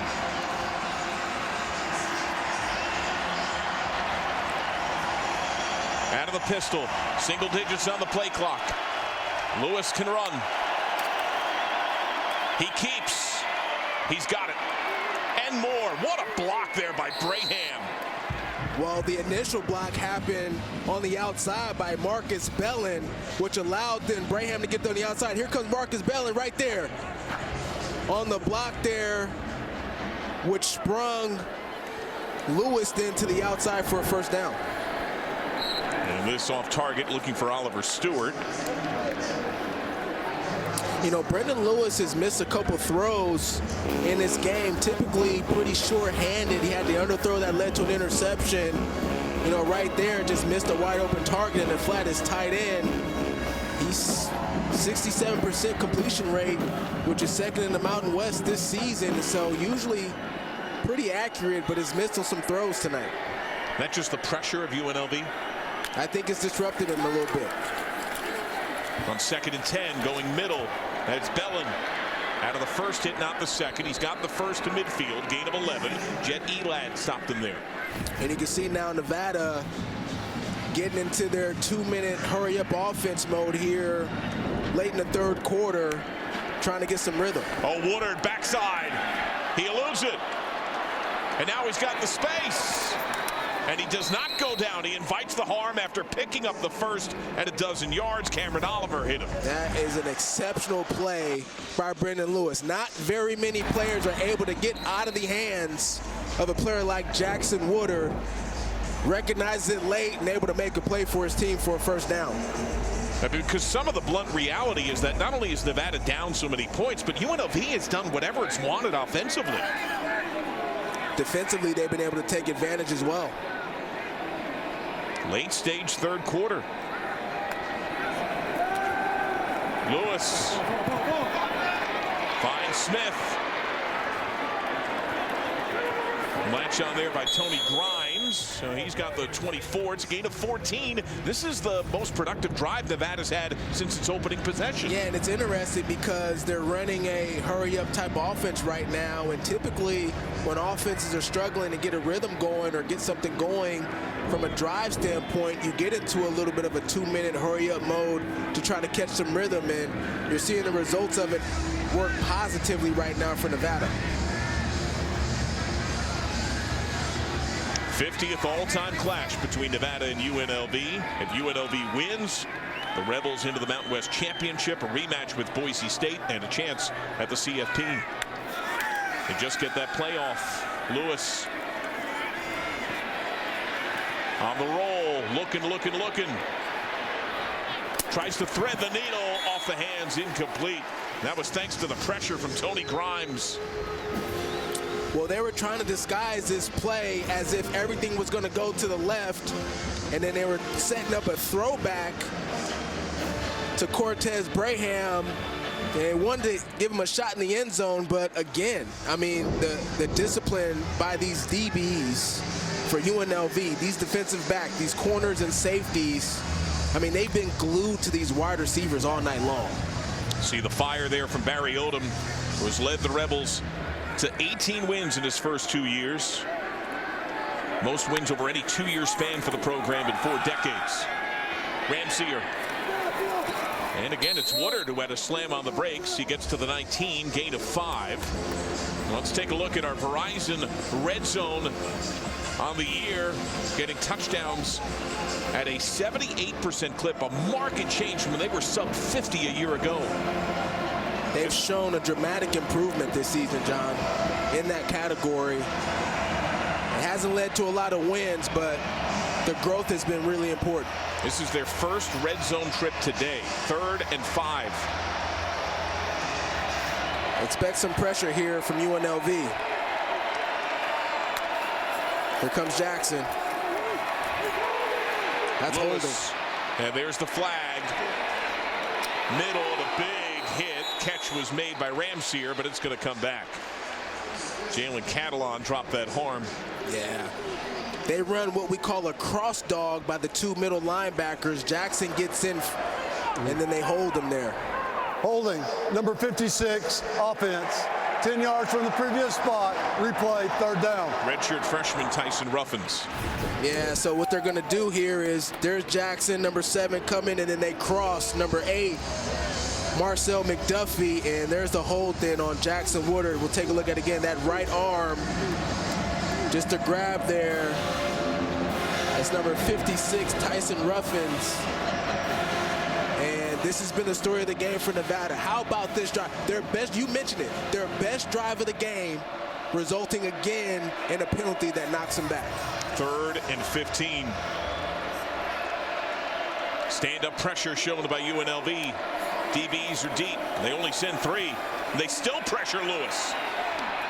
Flips it out to Ramseer. And somehow he's surrounded by 3 red jerseys. So now 4th down.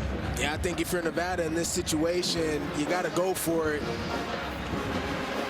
You know, we talked to Jeff Choate about their kicking game, and quite frankly, just not a lot of confidence there right now as far as field goals are concerned. And down 31-7 here as we get close to the 4th quarter. They're going to go for it here, but going to let the clock run out first to sort of decide what they want to do. Yeah, you'd be looking at a 41-yard field goal try. Fructe's only hit from 27. Yeah. I mean, his kickoffs have been well short of the end zone. Hasn't had a touchback all year. So we are through 3. And that's when UNLV is dominated under Barry Odom. They're 17-1 when they lead through 3. They could taste the title game of the Mountain West. We go to the 4th. Coach, what's the key to getting a stop here and closing out this game? It's 4th and 10. I've got to see what they line up in. I think the success that we've had, we've got to be able to get off the field here. If we can, then we can take over the game, I think. But it's obviously a huge down, and we need everybody on full alert, that's for sure. All right, we'll see what happens. Thanks, Coach. All right, thanks. Oh, kind thanks. So here it is, 4th and 10. What are you looking for?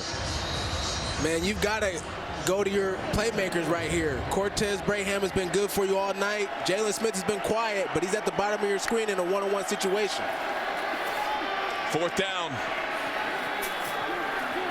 Lewis heaves, end zone, out of bounds. Nate Burleson, the second, brought it in on his hands, but he was back in the end zone, out of play, turnover on down. Throws an incomplete pass. Ball goes over to UNLV. 1st down. Just threw a jump ball there. It's a nice job by Nate Burleson, the second, to be able to come down and catch that football, but clearly both feet land out of bounds. And just another good defensive play by UNLV.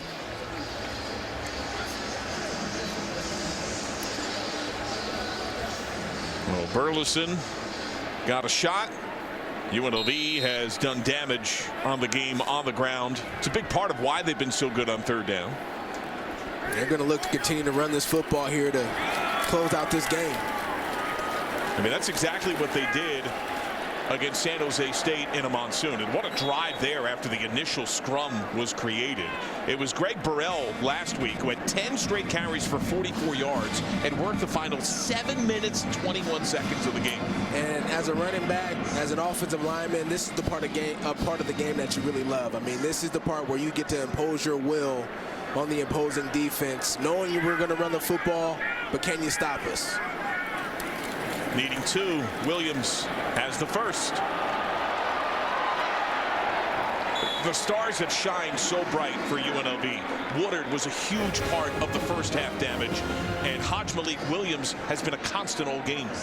The thing that's been most impressive about Hajj Williams tonight is his poise. There's not a moment in tonight's game where he felt panicked to do anything. Oh, and there's a scene. Jet Thomas, he's got a first down. Kane Savage took him out there, and you saw that stat, by the way, the graphic on the screen. Williams now with 100 in the air and on the ground tonight. Yeah, this is all offensive line right here. Jalen St. John, Anton Ambull, Jack Haas. I mean, they're opening up the lanes now and dominating this defensive line for Nevada. So Williams is now, 13 yards shy of breaking Armani Rogers' single-season program record for rushing yards by a QB. Gives to Thomas, his boyhood friend, and he's got 3 to the 40. Tick, tick, tick. You know, Jaden Thomas, not a big guy, 5'9", 180 pounds, but the strength that he has, I mean, to be able to carry the ball as much as he does, be able to move the pile the way that he does, break tackles, just shows you the type of work he puts in to be a great back. Well, and in the portal era where players that are playing all across the country are increasingly older, he's 19, just turned 19. Here's a little flip to Thomas. And he's got the first. He got a block there from Corey Thompson Jr. to help spring him free. Mate Alona in there on the stick. That might have been a block in the back. That was really close right there. Just got in front of the defender enough. Watch. Play fake to Jesus, who's been quiet for a bit. Mate Alona again. That's good for a first down. Watch 13, Corey Thomas Jr. Here he comes right there. Boom. That's really close, but I think because the defender fell on his back, they didn't call it. And UNLV running some tempo here. Play fake.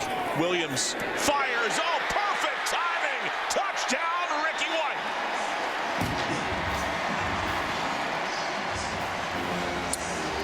And UNLV's running away with this thing now clearly.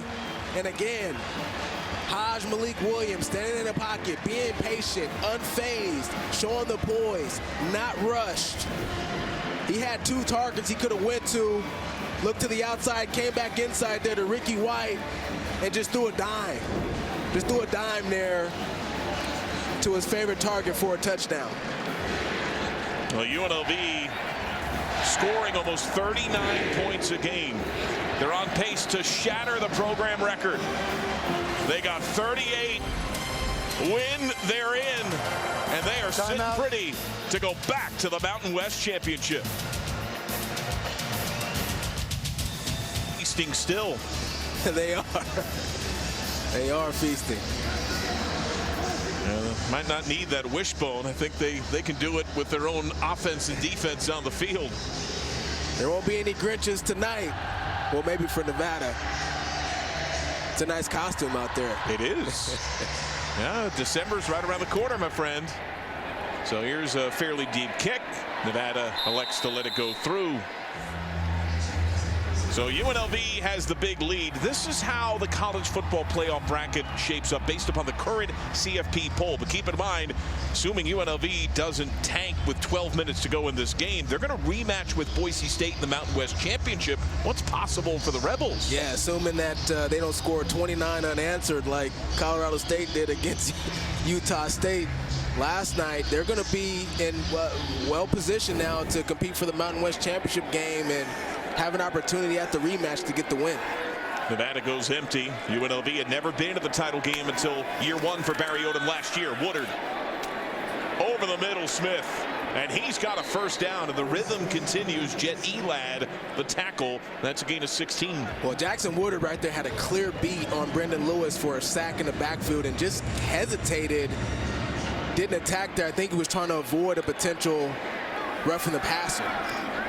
Lewis underneath, bit of a bobble settled by Silvanaya, and he gets a first down. That's to the 49, gained to 10. You gotta like how Nevada really is attacking here on the offensive side, not giving up on this game. Lewis trying to keep, and they'll lose a yard. Alexander Whitmore was there. Whitmore's had a really nice night tonight. He's been in the backfield a ton. 6'2", 290, Memphis, Tennessee native, and he's really shown out tonight.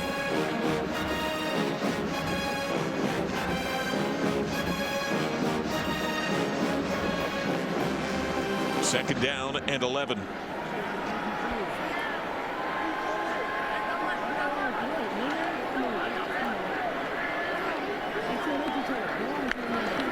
Blitz is on.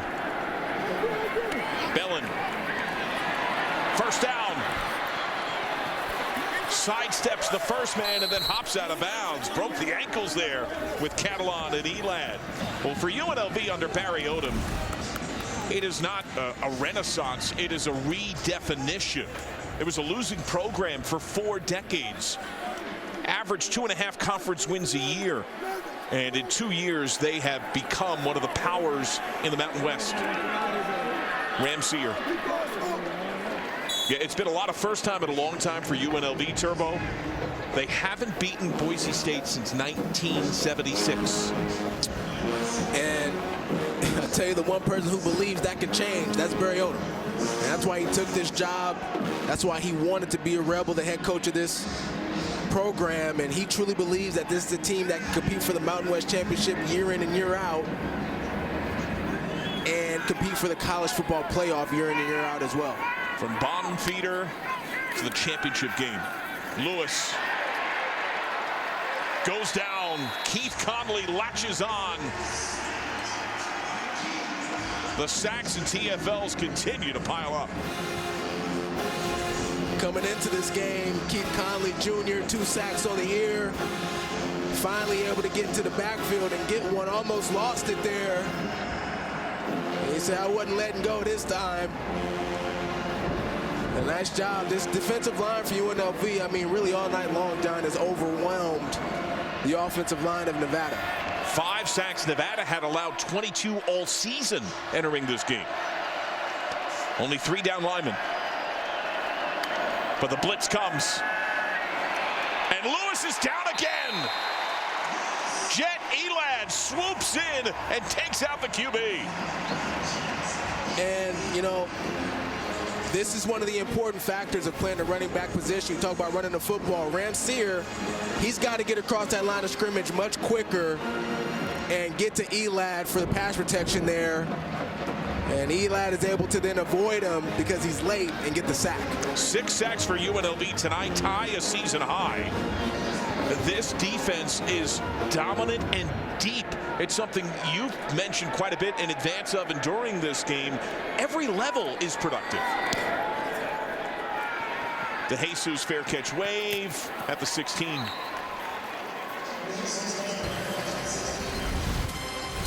Pressure is on in a big way.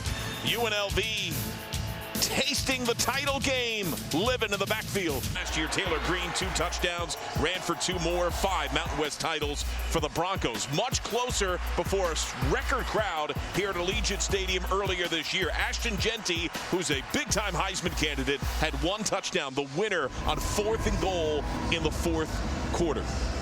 Yeah, another exceptional game that night, you know, from Ashton Jeanty, but that game was really both ways all night long, John. I was on the call for that one, and, you know, Boise does what they always do, which is finish it at the end.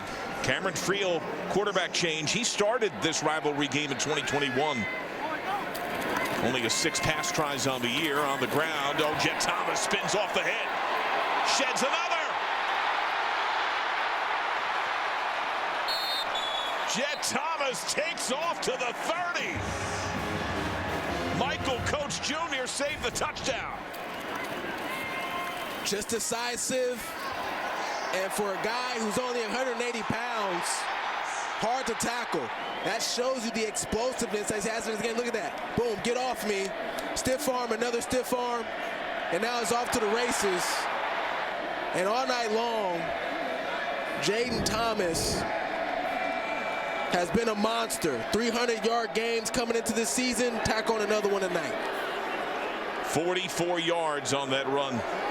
UNLV has scored on each possession this half, looking for another. Kylan James. And he carried a couple of men. So now Friel gets the look here, and we asked Brendan Marion give us a feel for Friel, and he said the team just adores him and talked a lot about his arm, how strong it is. You know, if he were in a different time and score scenario, you might see more drop back, but at 38-7, he's probably handing the ball off. He's definitely handing this football off. He's a great team guy. They definitely would become more of a drop back team if he were to become the starter, but he has improved his run game. That's what Brendan Marion told us about his improvement so far this season. There he is. James, and there it is, right on cue. Ike Nakenyi brings him down there. And it's fourth quarter, 6 minutes to go. So the backup QB is in with a gaudy lead. You'll be on the call of the Conference USA Championship game. Jacksonville State's quarterback went down with injury today playing Western Kentucky, that by beating Jacksonville State will rematch with them, and who knows what the quarterback situation will be. Yeah, it'll be interesting to see what happens there. You hope that he can get back healthy for that game, because obviously it's the championship and just the worst time to lose your key player. And Haj Malik Williams will be watching the rest of this one. He'll be free and clear to rematch with the Broncos. Speaking of free and clear, off balance, out of bounds, Kylan James. He had a path. It'll be first and goal. Gain of 13. Earlier this year, when UNLV played San Jose State, Kylan James had a really nice run where he had the game-sealing touchdown against that unit. This is a guy that they really trust, a senior, transferred over from Central Arkansas. He's a bigger back, 6 foot, 225 pounds, so he brings more of the physicality there in the backfield. And they have a bigger package with Sammy Norris, the fullback, in.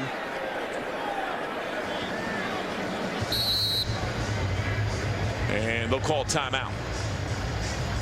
So UNLV will talk it over. Fremont Cannon on the line, looking like it's going to stay red.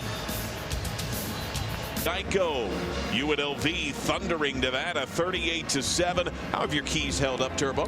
Well, for Nevada, no field goals in the Turkey Bowl. They don't have any trips to the road. The run red zone trip that they had, they didn't score a touchdown tonight. They didn't control the time of possession, let it marinate. UNLV has the advantage there. For UNLV, stuffing the run, Nevada's only got 40 rush yards tonight. They've done a good job there.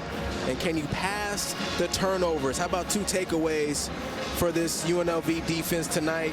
They've been exceptional at attacking the football. UNLV with this authoritative 38-7 lead.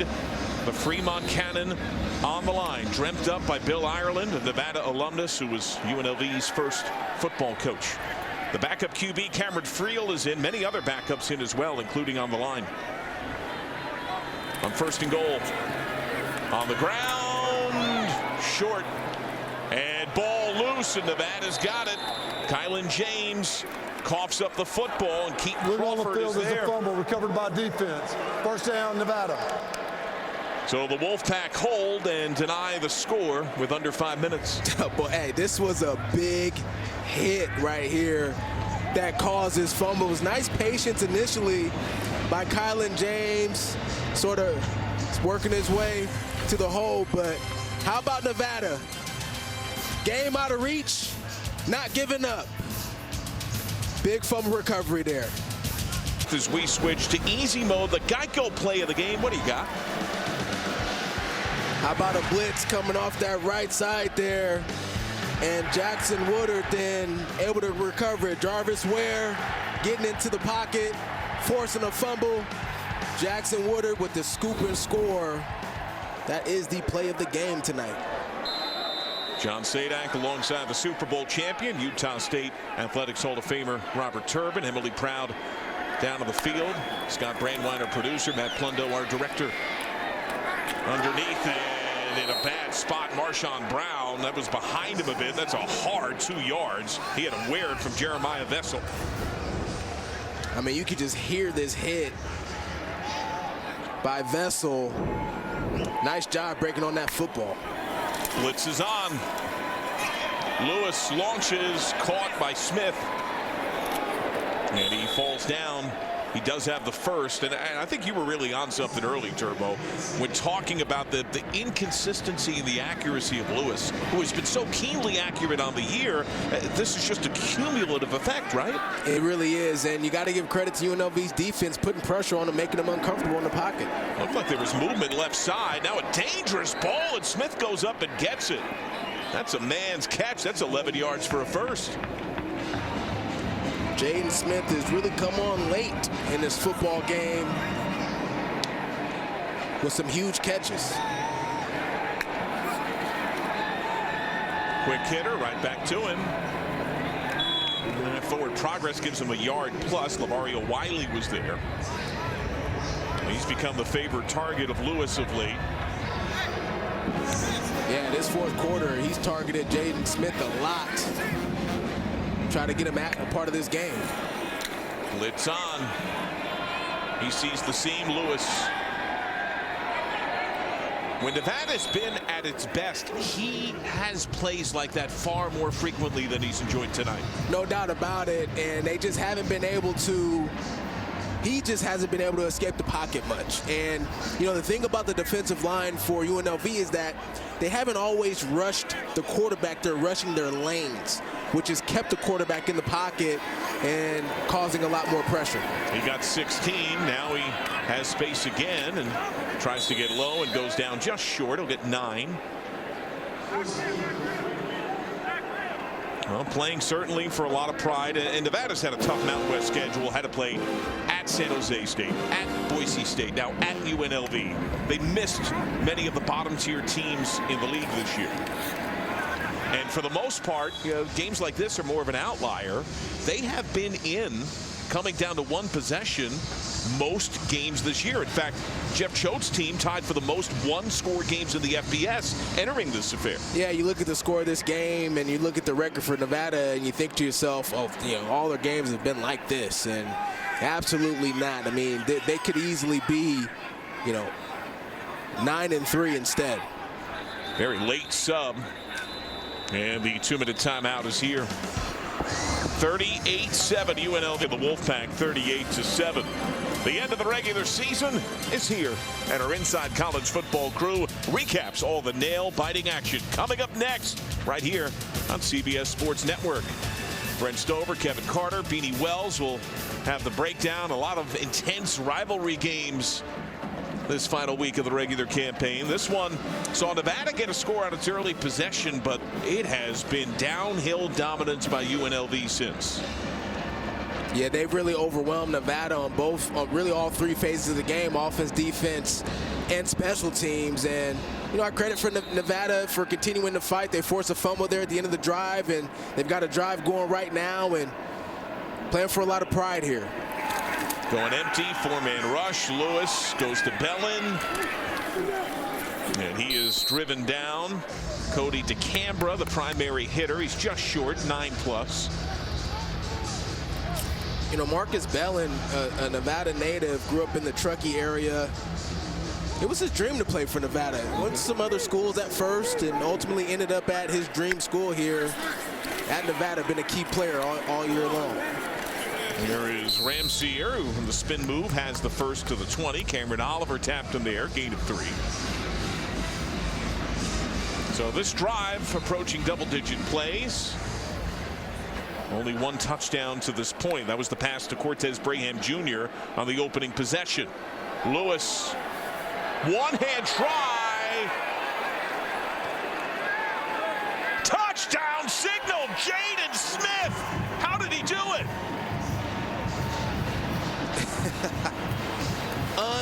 real catch right there. I mean, you talk about the fight that this team, and then look at the smiles and everything. I mean, bobbles it with one hand, secures it there, and got that left foot down. I think that's a good call by our referee crew. That's a touchdown. See Lavario Wiley latching on, but Jaden Smith, you were on it. From the advent of this drive, he has been the target. And I thought they should have got him involved a lot earlier in this football game.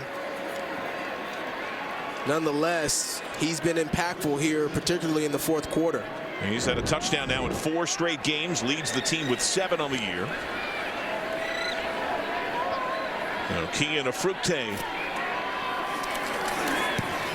Point after.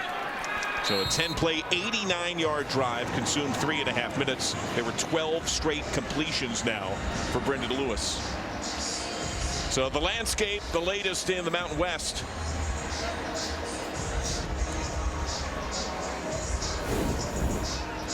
Now UNLV, it feels fait accompli for double-digit wins. And a rematch with Boise State, both teams ranked in the CFP poll. Now, keep in mind, yes, UNLV would technically be tied with Colorado State. They did not play each other this year, but the primary tiebreak is either team ranked in the college football playoff rankings. UNLV is, they assuredly still will be, so they will go to Boise to rematch with the Broncos. The thing that is interesting to me, John, that I'm looking for is, okay, hypothetically, as Nevada sets up here for an onside kick potentially, let's say UNLV goes down, they win the game in Boise State for the Mountain West crown.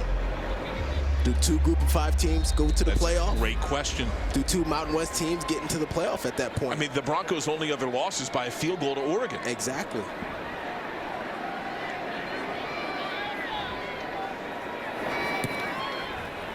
Now there's the kick to Jesus in pursuit from the 20. Flag out. Oh, excuse me, no. That was debris on the sideline.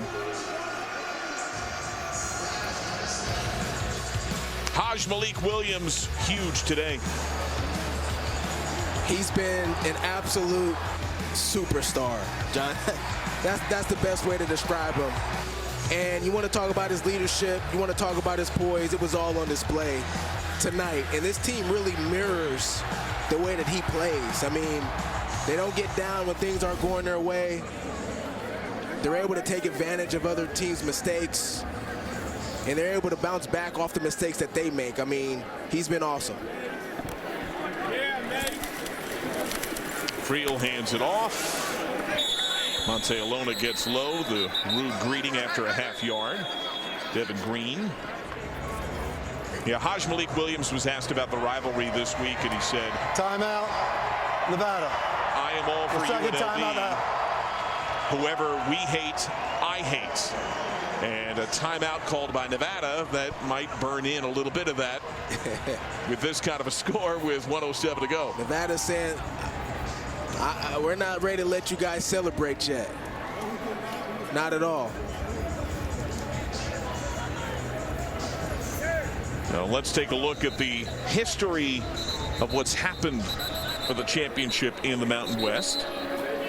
Boise State with 4 crowns. They have not gone back-to-back with titles. That has been stated as a goal for the Broncos. UNLV had never been until year 1 with Barry Odom, and now set for a 2nd straight.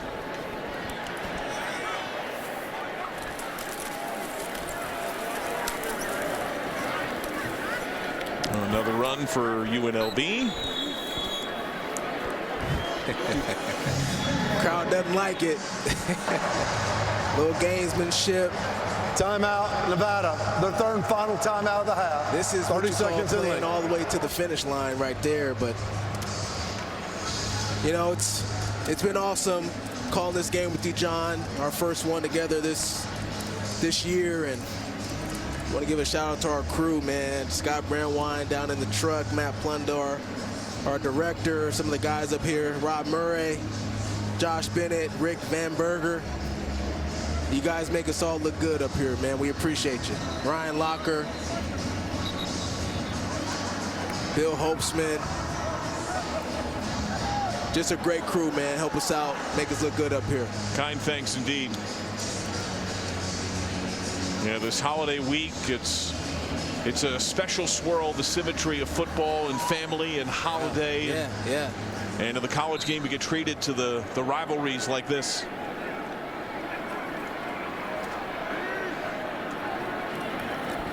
On third down, option. Hey, you're going to call timeout.